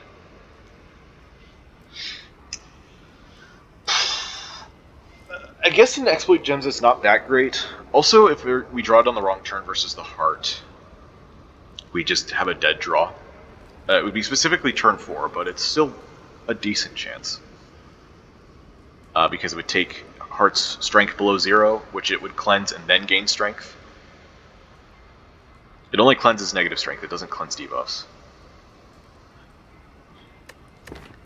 And then it gains 2 more strength because it's a temporary strength loss. I'm going to go with this protocol. As much as it is good in these other things, I think I'm going to be picky, as usual. What else is new with me, right? Maximum block here is Metallicize. Gear up, curl up. So let's do it. 13 out of 14 is not bad.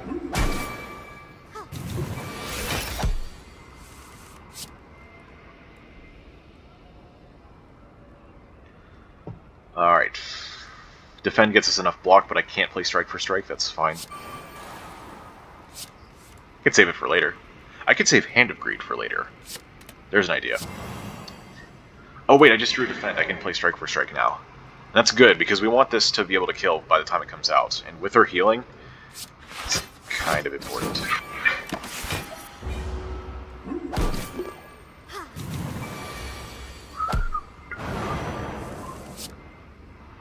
$28.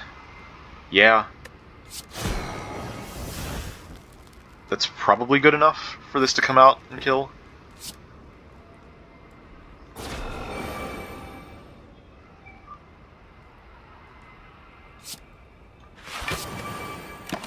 That's really low. If she buffs strength this turn, then... Okay, no, never mind. She, Okay, she got block and she healed, so we're good. It's all good. Chrono Boost, gonna do some things. You are attacking for too much, sir. Madam, whatever.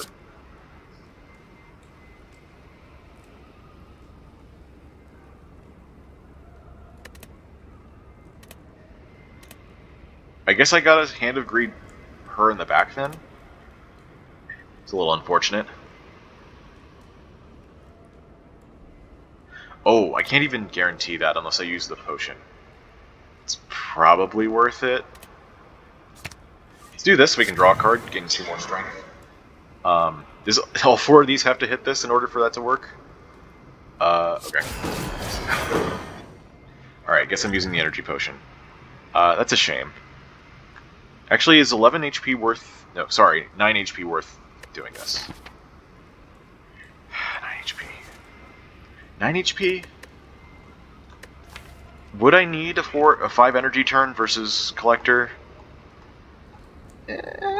Maybe? It's a pretty strong maybe. 37 versus 26. I really don't want to have to rest. So I could just take the damage here.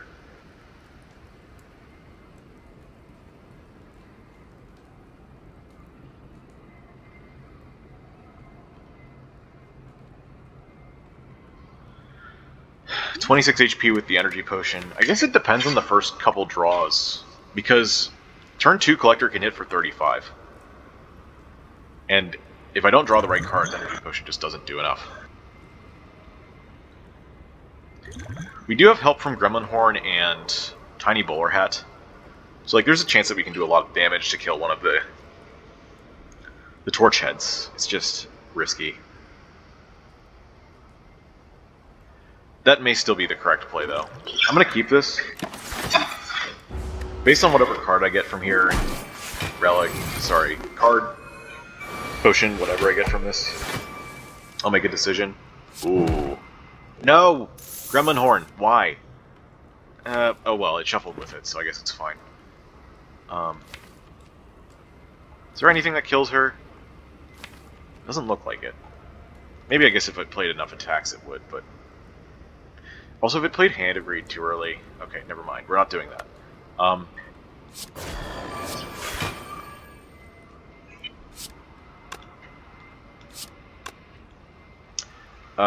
gonna just leave this as is. Should be good enough.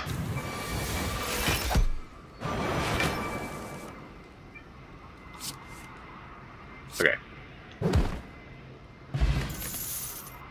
A third shield charger. Hey, there's Resilient Plate. Resilient Plate. We don't have any temp debuffs, though, so it would just be for actual debuffs and 8 brace for 1 energy. That's still pretty darn good, though. Especially with our multiple sources of brace 3. We also have brace 4 on a bunch of cards.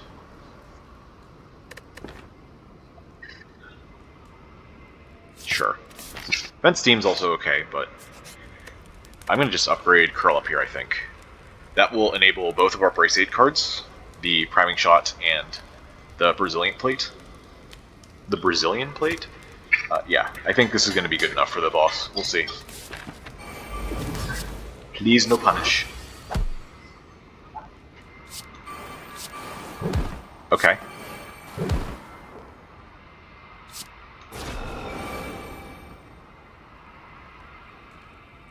Do I want that? Probably. Let's see. 1, 2, 3, 4.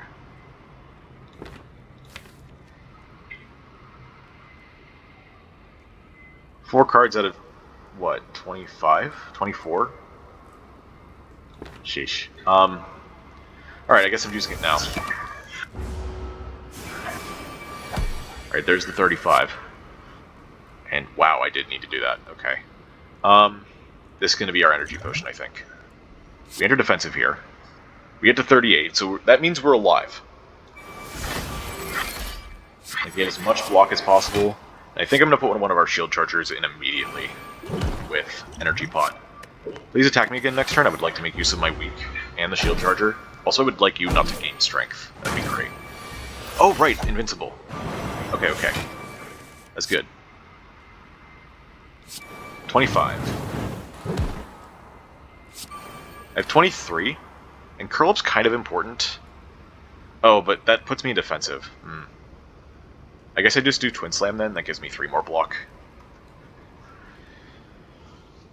We now have Mayhem in play. Yeah, I'm gonna just Twin Slam. Alright. We enter defensive mode next turn in preparation for the first turn of debuffs. Alright, we play to defend. Great. Let's gain another 3 strength. Oh, wait, I want to save this. I want to save it with suspension, so we can clear all our debuffs. I'm a fucking genius.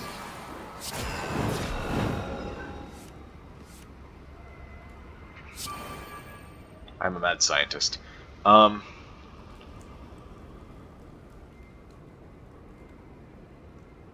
do I want in stasis? Does this come out fast enough? I mean, we're about to cleanse all our debuffs and not be weak, and we're about to have like 10 strength, so yeah, we can probably kill fast enough.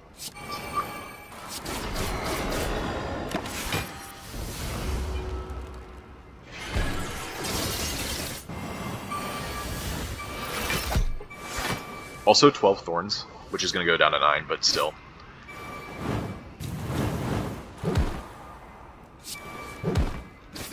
You got nothing. You got nothing on me. You're still doing 21 damage, and it's turn 6. 5? 6 now. I guess I still have to block, but...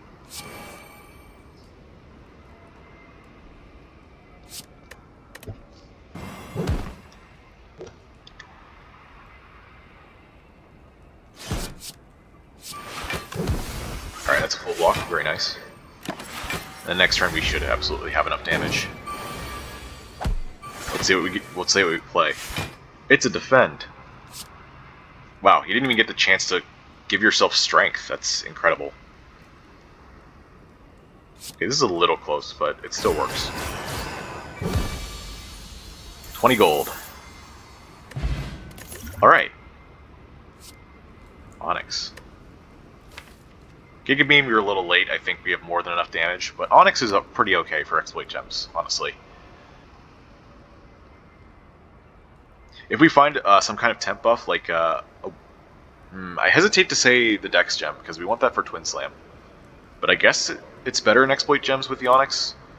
We still have a few floors to wait before we can even hit a campfire, anyway, so we wouldn't have the problem of putting Onyx before the temp buff in exploit gems. I'm gonna go with it. Could have gone Gem Finder to guarantee a Dex gem at some point, but I don't think that's necessary. Runic Dome. Yeah, extra energy. I have Mayhem. Mayhem helps a little bit.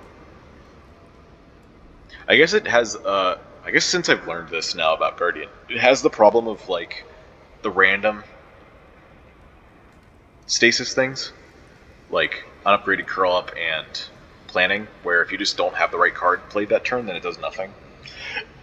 But it's still energy and draw.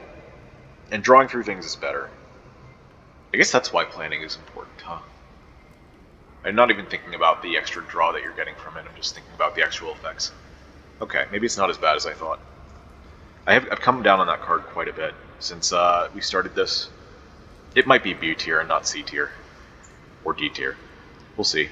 I'm going to do that tier list again after episode 90. We're going to have a good time. Am I absolutely sure I don't want these? I don't think Sacred Bark's the answer. Calling Bell is very spicy, but... You know, the fun thing about Mayhem is that with Runic Dome, basically any card is the right answer, because you don't know whether you need to block or not. That's a really funny solution to that. I don't know how correct it is to say that that fixes Mayhem, because you're taking a downside, but it's really funny. Yeah, we're going to go with that. Extra energy is going to be really important. Before we take a break, let's just see what kind of path we get this act. We need shops, we need campfires, we need elites. Well, I guess shops and campfires take priority, but... Let's mark our shops. This, down the middle, I saw, was a very spicy path. Look at that elite and campfire setup, that's incredible.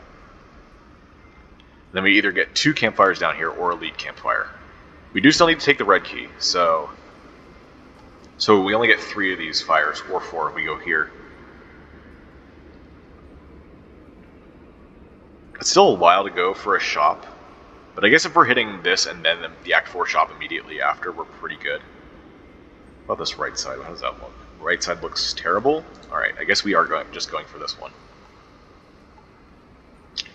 And I guess I'll decide which pathway to go when I come back. So I'll see you in just a second. And we're back. And I thought there was a difference between these paths, but there really isn't. So I'm going to take a path that allows me flexibility on this side. We're going to start up through here. Either grab 2 question marks or 1, and then, decide on elite versus campfire. I do have to think a little bit about our elite matchups. We got Giant Head, Reptomancer, and Nemesis. Our deck is rather large, but we have good attack density. We also have good card draw and energy for Mayhem, so that will help a little bit. So this will help quite a bit with both Repto and with Giant Head. Nemesis, I think we have enough defense to counter whatever happens there. So yeah, we don't have to worry too much. Let's just focus on getting strong enough for the boss and for Act 4. Looks like we're going up against Awakened One again.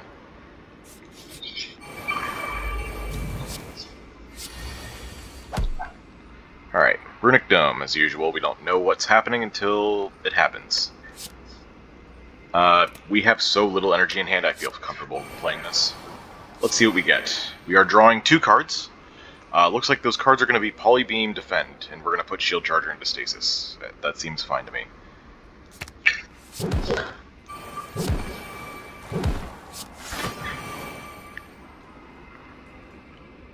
So don't know how much we're being attacked for this turn.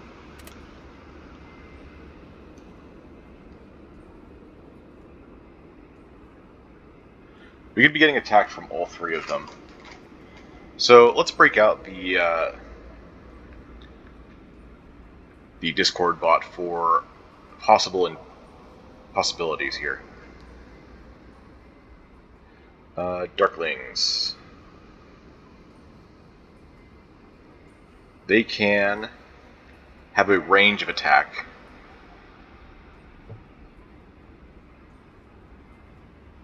Values. That's the word I was looking for.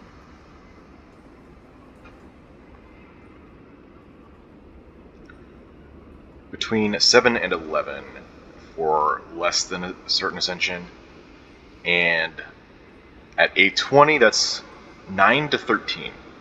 So we could be getting attacked for 39 right now.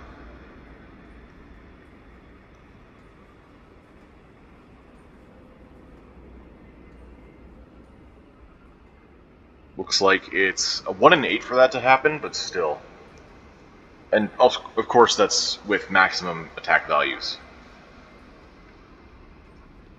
On average, that's 33 for a 1 in 8, so let's say 22 is reasonable here. Could be getting attacked for 22. That means we're still 10 block worse. This could be the use of the Swift Potion, or we could just use the panic button, rely on defensive mode for next turn. If we play Gear Up, defend panic button, that does get us into defensive. Our next card we draw is Mayhem, which means if we do this, we're going to not be able to play Mayhem this turn, because we're going to try and enter defensive mode, or gain block some other way. How many cards could I get that gain block? Curl Up for defensive mode, 2 defends, Twin Slam. Priming Shot would work as well. We only need 3. Brace. Recover would work. In fact, that would be great. Strike for strike, I suppose, would work. Resilient Plate. So there's a number. 1, 2, 3, 4, 5. We got 5 hits out of 1, 2, 3, 4, 23 cards, and we draw 2. Oh wait, no, it's 5 out of 22, because we know we're getting Mayhem, and we got 2 chances. 17 times 16, 22 times 21.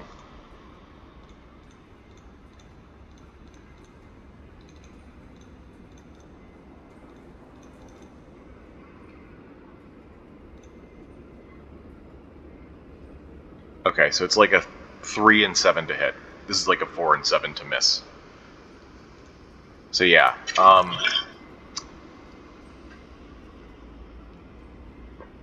the problem is that these side ones can also decide to just attack for a ton next turn. However, we do have Tiny Bowler Hat in play. We have Aruba's Pocket Sentry, and we have some good attacks, so we might be able to mitigate whatever damage comes out next turn. Let's try and stay safe here. Well, I wonder if it was actually better to play Polybeam instead of the Defend. It's not too late. I could play the Gear Up, and then the Panic Button. Or, sorry, I could wait to play Gear Up until next turn. Then I could play Polybeam Panic Button. Also, that gives me a chance to get, I guess, 9 Brace is too much, actually, for 1 card. It would have to still be 2 cards. So, do I have a way to cleanse this? I do, actually. That's Resilient Plate. Oh, and Onyx. Okay.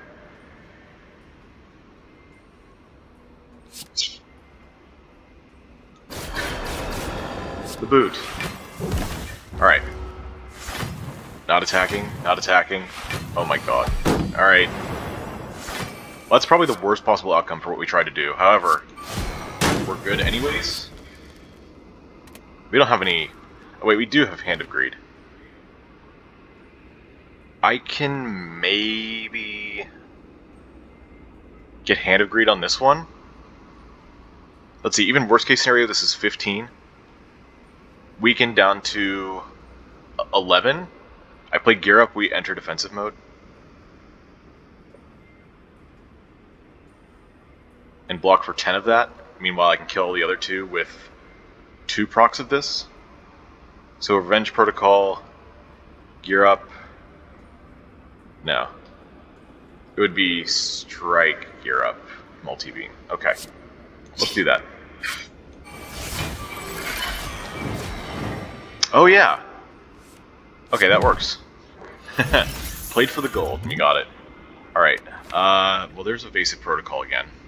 I took a Spire Protocol already, but Evasive Protocol, a third brace card, the third Protocol card, with 3 defense, Twin Slam, Piercing Hide, Recover? Like, we're relying a lot on defensive mode already, but having a little bit of dexterity could be alright. Also, this is a large deck, so getting him into play faster is good. I'm gonna go ahead and say no to that one. Do I have open gem slots? Yes, exploit gems, but I'm looking for something better than Tourmaline. Although we could go Tourmaline Onyx in here and sack 1 Thorns when we play it.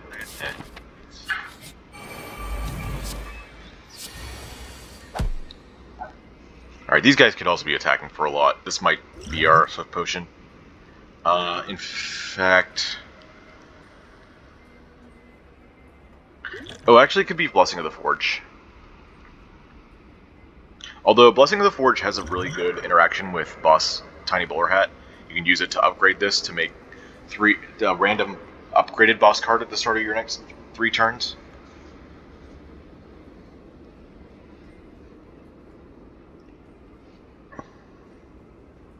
So saving that for an elite might be a good idea. Also, if I draw cards, I'm not guaranteed to get something that keeps me safe this fight. However, I could possibly kill these repulsors. One of these repulsors get a Gremlin Horn proc as well. Alright, let's go for that. Let's see if that works.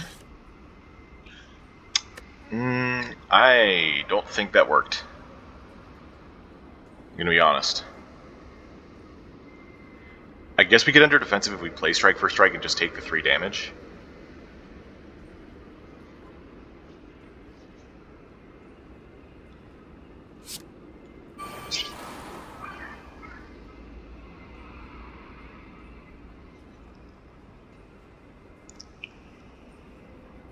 So then we get 13 block at the end of this turn. These guys like attack for 13, I think, and this guy attacks for 9. If we get attacked by multiple of them, we're taking a lot of damage. But then again, none of these guys are likely to attack, so I think I think the 1 potion was fine. I wonder if I whiffed more often than I thought. There.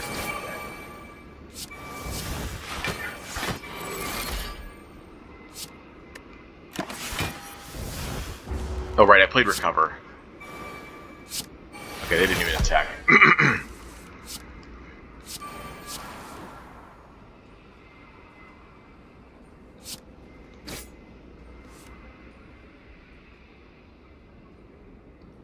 This is 36 if I hit this 4 times.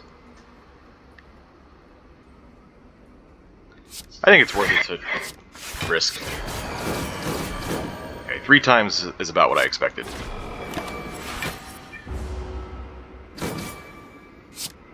Okay.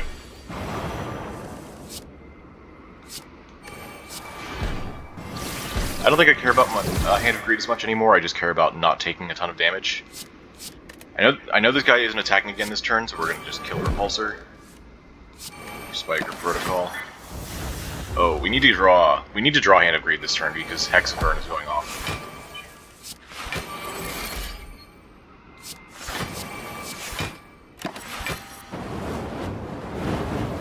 Oh well. Another Floating Orbs.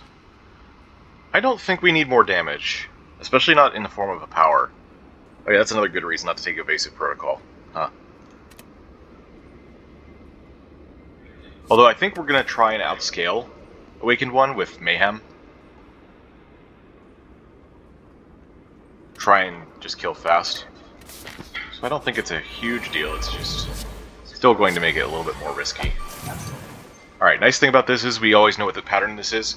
At A20, it has 6 turns and starts attacking for 40 on turn 1. So 40 to 90 over the entire course of the fight. I have no temporary buffs, and yet I have Resilient Plate Onyx. Incredible. Alright, so we need 37 more damage. This is 36. And we get blocked from Twin Slam. Okay. Good enough for me. Screw it. Excuse me. Got something stuck in my throat from lunch.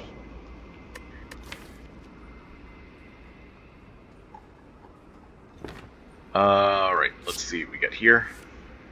There's Mayhem. Looks like this isn't going to be a great turn.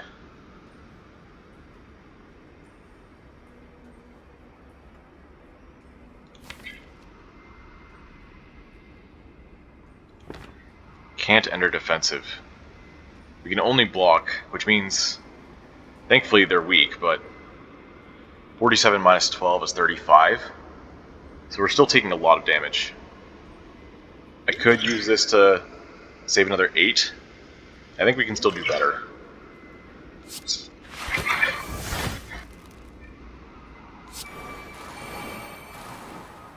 is gonna hurt.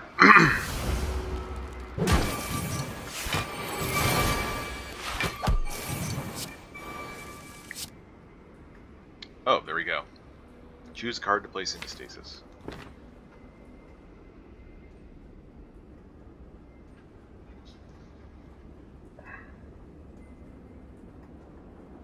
Do I want to save Slime Crush? No, that doesn't come out fast enough. Save Atoma Beam then? That makes sense. Although... now let's save Piercing Hide.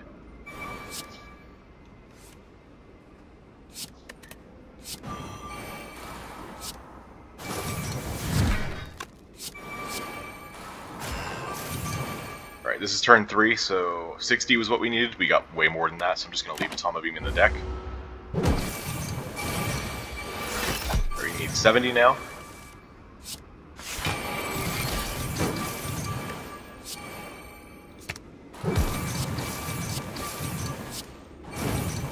Alright.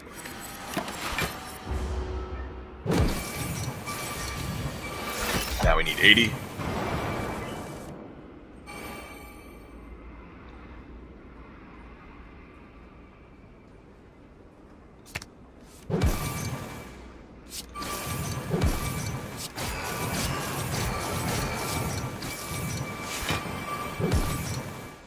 We have more than enough block for this, so let's just put this in.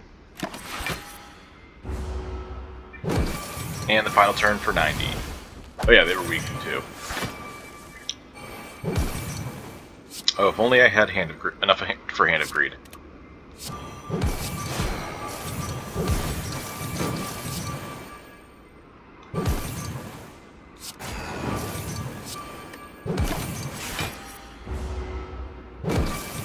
Alright, so we took 20. It's about right. Or block Temporal Shield Plus. I could take a Temporal Shield Plus. Although it might hit Shield Chargers sometimes, maybe not the best thing to hit. It is 11 block and would accelerate for 1 energy, which is pretty good.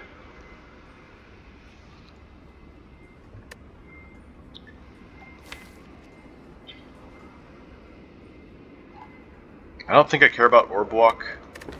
Again, gotta be careful about taking powers. Yeah, I'm just gonna skip again. And I'm gonna go for my usual event stuff, especially since we took a beating. Oh, lose Blessing of the Forge for a relic, excuse me. Or I could lose my priming shot. I'm gonna lose the potion. It's good for the tiny bowler hat, but I still think this is correct. Oh, interesting. A rare relic, in fact. Alright, we know this guy's always debuffing turn 1, so we don't have to worry about blocking. Not like we could do much anyway. But I'm not sure we scale up that fast. So I don't think putting both shield chargers in is that wise, but it might still be correct.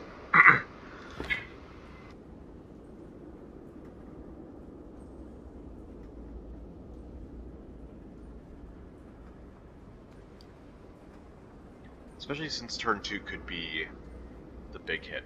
30 or 35. No, it's 30 damage. With weaken down to 22, though. That's already 10.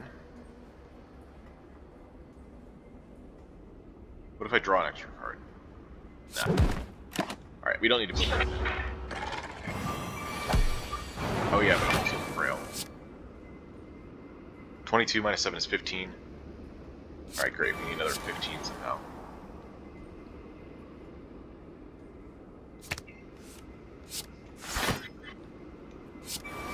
Well, hopefully this is the 5.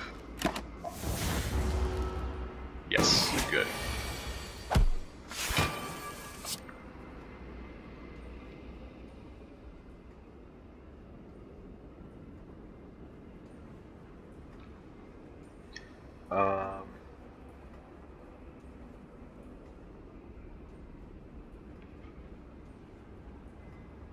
Okay, after the large single hit, it still has a chance to attack again. The small one, it does not.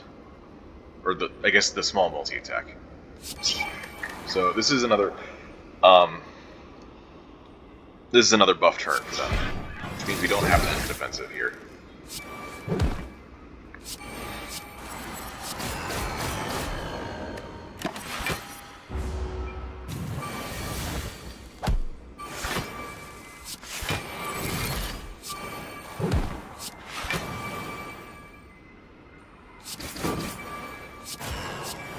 I don't think they can break our block here.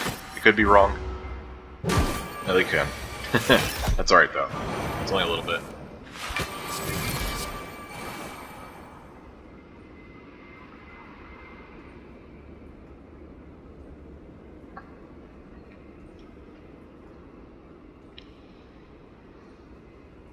Don't need this right now. Hand of Greed? Yeah. Oh, that was... it was at the top of the list, but defend moved down.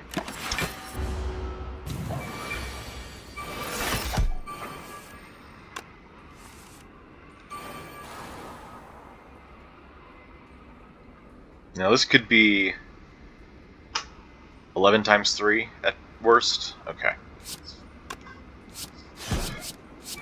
Let's put Shield Charger in. Yep, 11 times 3. Now it's another buff turn for them.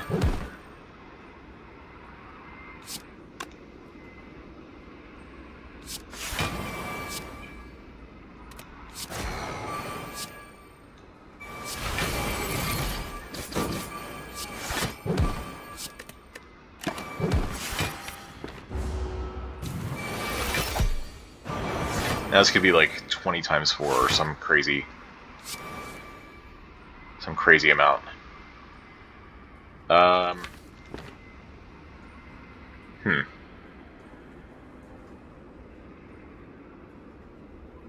Can't kill.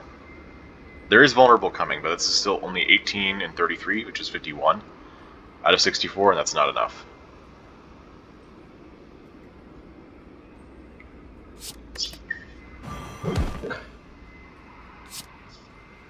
They're weak now, so we only have to deal with 60.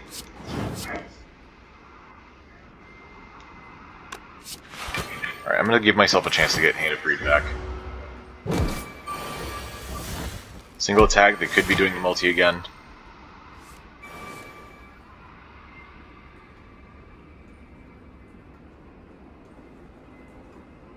You would not have enough block for the multi here.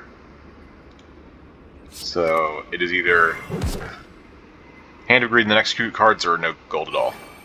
Nope. That's alright though. No to these. 41, huh? We still need red key. We got 1, 2, 3, 4 at least. 5 if I want one. So 3 or 4 campfires to upgrade since we need... upgrade and rest since we need red key. How many upgrades do we want? Twin Slam, possibly. Floating Orbs, possibly. Priming Shot. Shield Charger, Shield Charger. Revenge Protocol, Mayhem. We got a lot of upgrades. And honestly, I like getting through Act 3 fast because these fights are so long. And the hallway fights especially are boring, so let's just grab more upgrades. Huh? Maybe? I know we want the shield chargers, so that's 2 already.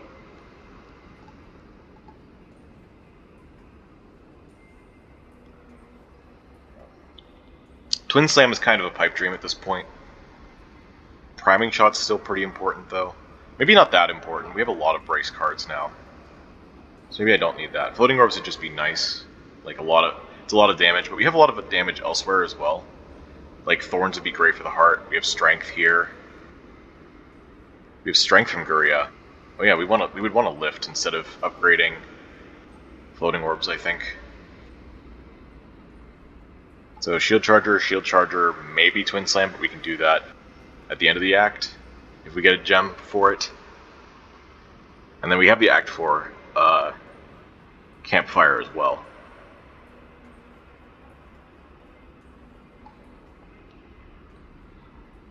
Oh, also we want like some kind of gem for this, and I would put a Dex gem in here instead of Twin Slam, I think. So yeah, let's go for one. Let's go for Elite. It is Nemesis. Alright. I feel like my defense doesn't come online until a while. Maybe it was correct to go campfire.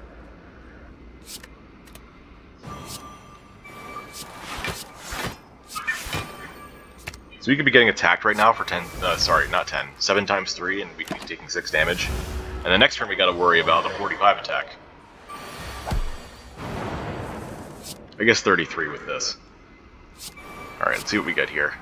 Mayhem. We're gonna need Mayhem.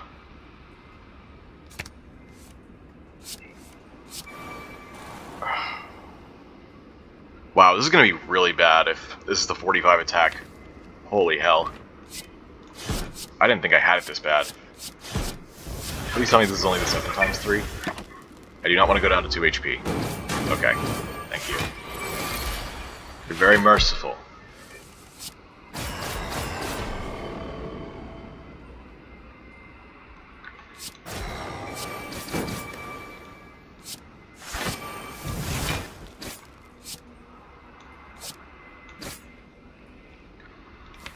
I'm going to do this because I have defensive mode. This will block for the next couple turns. Okay, well.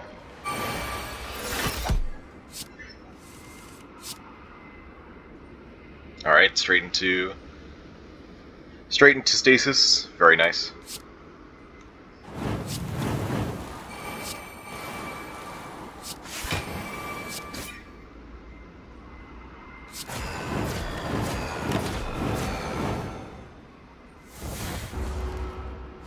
Oh yeah, we also have Tiny Boar Hat for scaling too, so...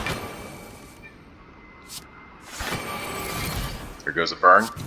Also a good use for Mayhem. Getting rid of statuses.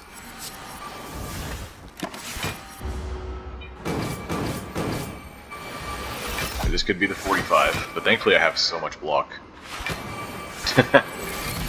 Speaking of which.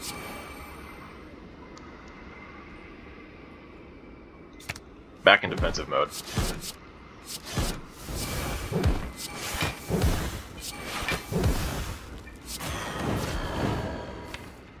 Any chance of Hand of Greed?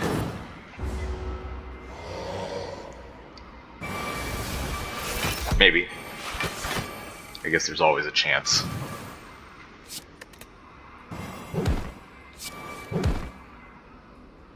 Well, not anymore. Blue Candle, oh boy.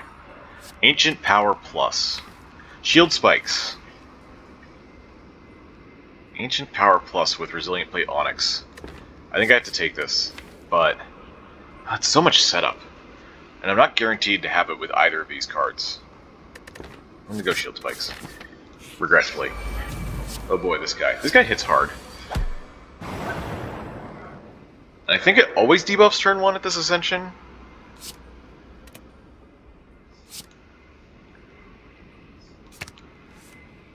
Thankfully, in this case. Yeah, but just in case. I guess I could have looked it up, but the brace was still worth it, so.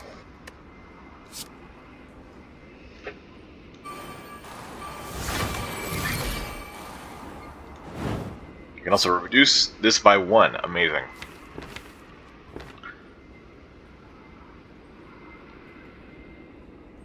So, what is their maximum attack again? Spire growth.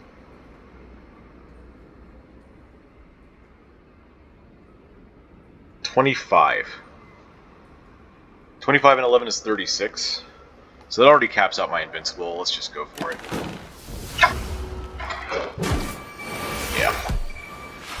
Oh, it didn't cap out my invincible this time because it did the small one. Interesting. Resilient plate. Get rid of a little bit of that. Enter defensive mode. Do some more damage and then play panic button for the next couple turns.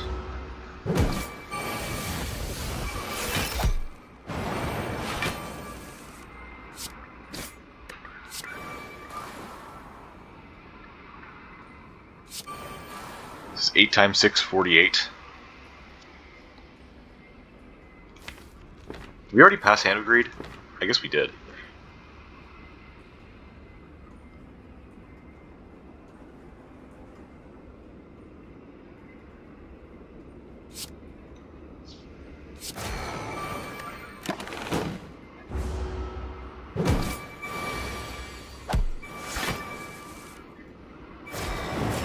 Oh. Okay. So this is our last chance for Hand of Greed then. Nope, didn't hit. Because Hexaburn's going off this turn. Yeah, that was a lot of HP. This is the 3rd Tourmaline in a row, I think. I don't want 1 permanent Thorns every time I play Exploit Gems. Give me something better, please. I think I have to rest here. Unfortunately. I don't want to put the Onyx in the Exploit Gems yet. Gotta take the blue key.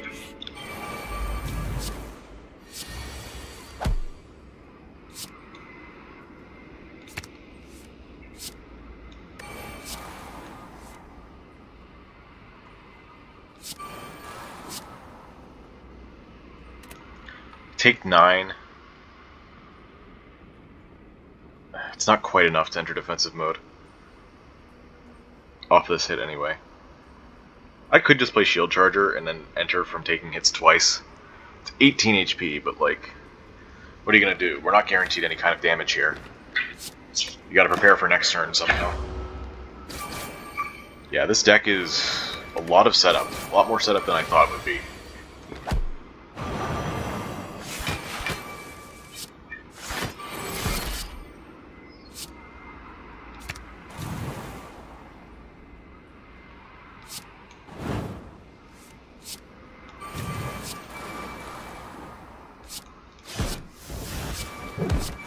Hit this one, please.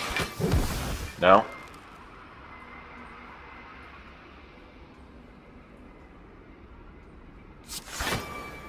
Alright, guess I'm taking more damage then. Could have used the Fear Potion, I suppose.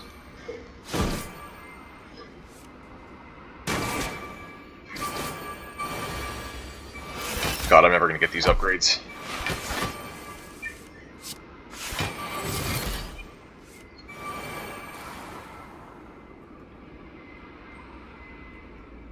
That is a lot of strength.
Oh, I should have done the suspension. It's fine.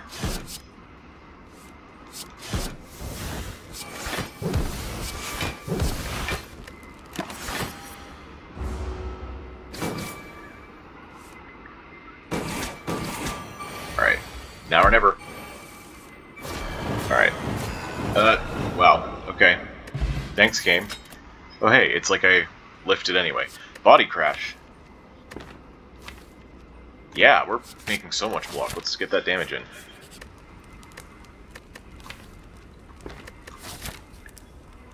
We still need to rest. Although I guess going into a shop I could have maybe looked for waffle. Okay, no waffle. Wow, bottle black hole potion belt. Oh, there's our emerald. Nice.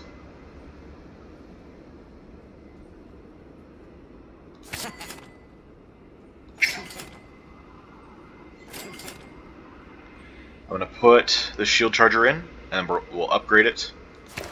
That's my usual. Probably don't want to grab a power potion for Awakened one. I'm gonna have the potion belt, but maybe it was actually wrong to take this.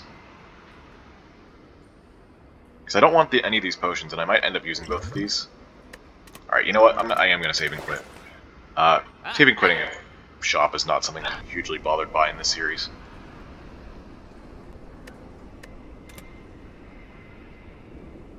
Let's do this again.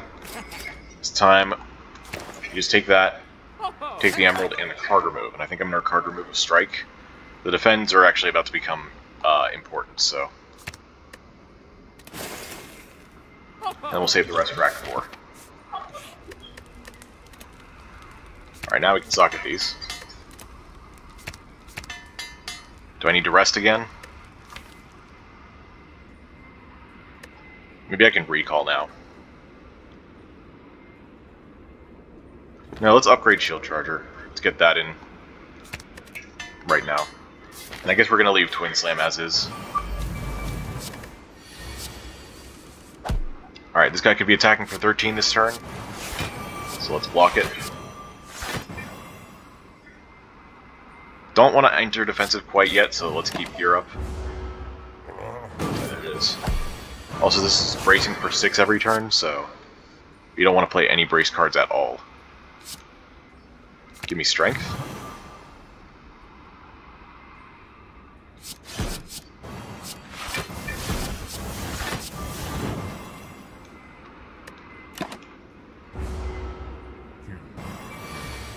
Alright, we're fine with entering defensive mode this turn now, because the next turn is our starting turn.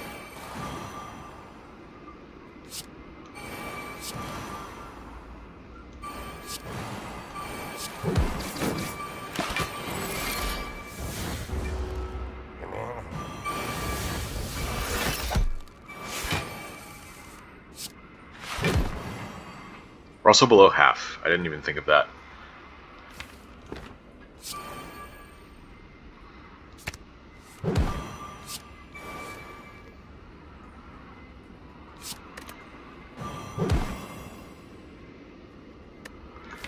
Suspension isn't up. Wait, it is upgraded. Why? Oh, right, because I didn't put a quartz into it. I was like, why isn't it drawing 2? Because that's not how that works.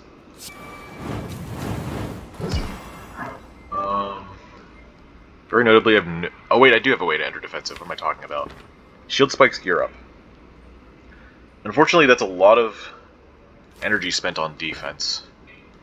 But it might just... Well, I have Invincible. Yeah, let's just do damage then. Actually, I can do Priming Shot for 8 brace. Yeah, that'll do it. Do I play Metallicize then? We're going to redraw everything. I should probably focus on damage.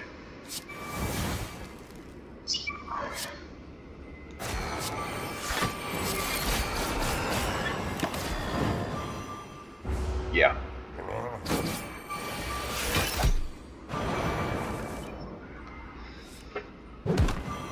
Oh, there goes Hand of Greed.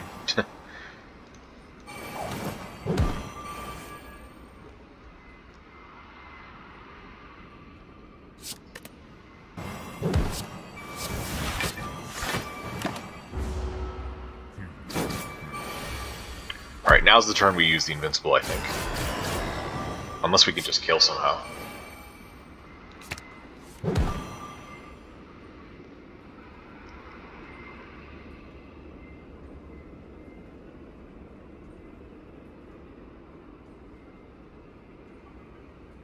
$28. If I'm not mistaken, this is a 40. Starts at 30, then goes up by 5 every turn. Or is it 40 now? There's a lot I don't remember about this, about Runic Dome. For some reason, I'm a lot more acquainted to the Act 1 and 2 stuff. Act 3, not so much. It's not because I'm dying with Runic Dome either. I'm pretty good with it, at least with Guardian. Yeah, it starts with 40. This is the third attack turn, so it's actually 50. Okay, so we have no way to fully block this. It would just be for Body Crash. Which means, I guess, in order to do the most damage, we do Strike, Strike, Strike. Or actually, Defend, Strike, Strike, Strike, Body Crash. Yeah. Actually, they might just be dead. Yeah, okay, cool. No damage taken. You're too late, Darkstone. There are literally no more events. Why is this allowed to show up here? Giga Beam, pre-program, Shield Charger. Third Shield Charger? No. Alright, let's recall. Alright. And now the hard part. I think we wait to get Mayhem in play.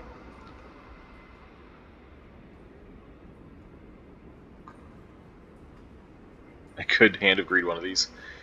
I probably just take a hit from Awaken 1 this turn. They can't multi-attack, so we're not going to die from this. Let's see, this is 39. 48. Is that correct? Yeah, that is correct. Okay, so we can kill this one outright. We enter defensive off of their hit. Or I can even do Piercing Hide. What if recover, though? What if I recover the Hand of Greed for the second cultist? Actually, I could have just entered defensive normally, huh? Oh well. Let's block for 7 then, I guess. That's reasonable. 15, that's fine. We might have some trouble against Donu and Deka if we fight them.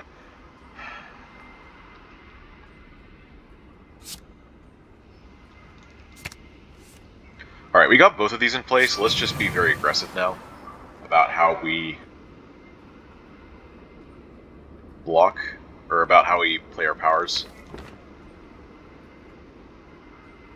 It's not quite enough to kill this. So this is, what, 4, and this is... How much does Awaken 1 hit for? I've forgotten this many times. This is not just this thing. Awaken 1. 6 times 4 usually. So with 4 strength, that's 10 times 4, down to 7 times 4 with Weaken. So we have 38 damage, which is already what we got here. So I can just full send. This is 24, this is 28. I'm talking about like to all enemies for 1 energy, so let's do this. Okay. It was worth it, we got 2 more damage out of it.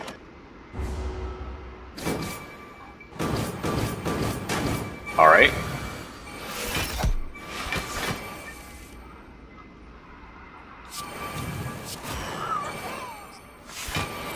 There we go. We're going to save the Resilient Plate, we're going to play Defend here. And now we're going to start... Now things are going to start cooking. Hopefully we don't hit, like, the thing. Okay, that's very good. We're not going to play Metallicized, though. We'll say that. In fact, I'm going to put it into Stasis to make it as safe as possible.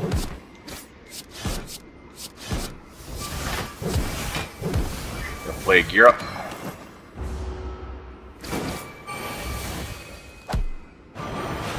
Now we re-enter defensive. Ooh, and we get Body Crash. Good stuff.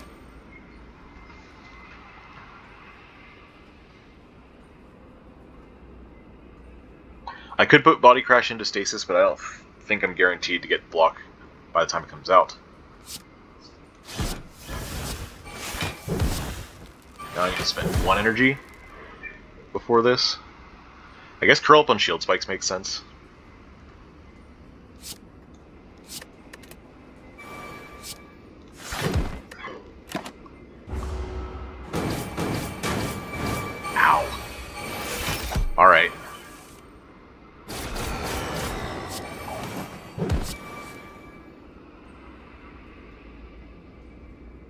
Can I kill this turn? Doesn't look like it. But I can panic button this turn. So maybe that's worth it. Then we kill next turn.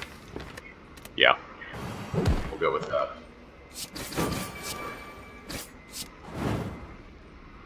Oh, I should have kept Metallicized then. Oh well.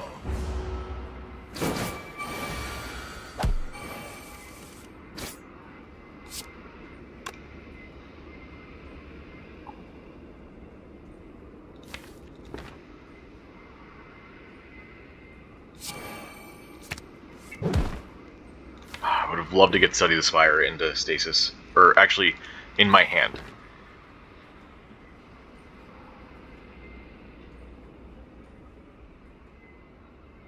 Let's get some brace going.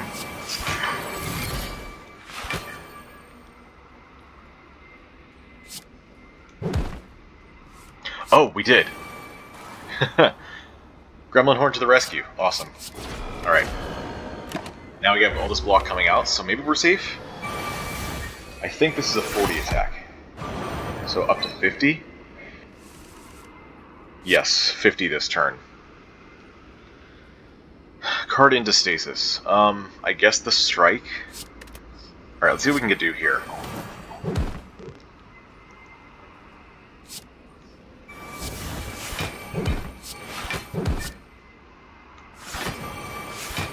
Okay. Get some more strength. We need to end this fight sooner than later. We'll do this, and then just play both of our attacks. Should be safe both this turn and next turn. Oh yeah, they're weakened too. So even if this is the multi-attack, we should be fine.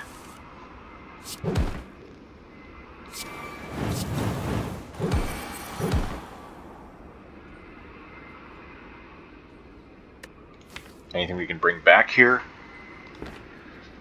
With Recover, maybe? Looks like Twin Slam Polybeam Body Crash is our best damage. We're about to redraw? Okay.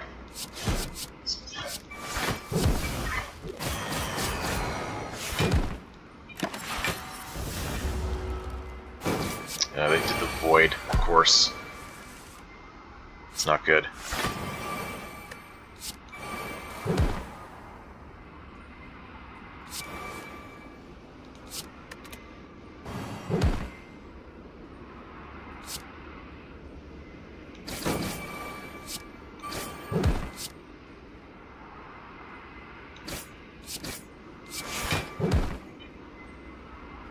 Alright, multi-me. Right? That's how we win this? You take damage twice?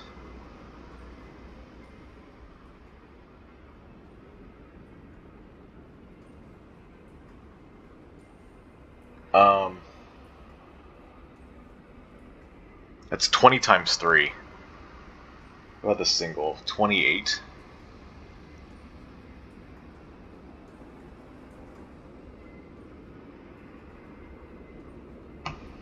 So I die if it multis me, actually.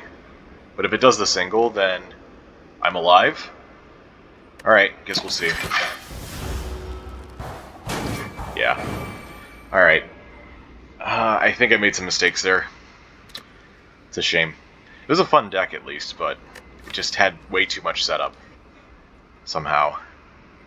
I guess adding 3 powers, 2 shield chargers really hurt. Didn't have a lot of front-loaded block options either. Somehow. I thought I could enter defensive a lot more easily than this. All the powers didn't help. Alright. Sometimes you just mismanage your deck balance. Maybe I should have kept Shield Charger for later, I don't know. Maybe I could have just gotten away with Mayhem and then waited. Anyway, decent run. We got another Hand of Greed run. We got a Guria. Got some good relics. It's a little bit weird to deal with Runic Dome, but that's how it went. In fact, Runic Dome might have been too much of a downside. We weren't offered any other energy options. Well, I think we got offered Snekawai in the first thing. But with our deck, I wasn't confident. Especially with all the 1 costs we were relying on. But Runic Dome, like, it was our only energy option in Act 2, and we needed energy. But handling the downside was a bit rough. It may also, I do think it was greedy to take this on rather than taking the campfire. So I think that would have actually saved us quite a bit of HP. Well, only 9 there, but we would not have taken... We might have not taken 32 to Reptomancer if it was the second to last floor before the boss. So... Oh, I could have also used Ice Cream. I forgot about that. I often forget about Ice Cream existing. Panic Button did not do as much as I thought it would. It really didn't. It was a bit of a disappointment. Might have been a better idea to not take that one. Since we had so much brace all the time, we had a lot of control over our defensive mode. Not perfect, of course, but we never needed to play the Panic Button most of the time. Although the Runic Dome, with the Runic Dome, it was possible that we got attacked next turn for large amounts sometimes. Just didn't happen.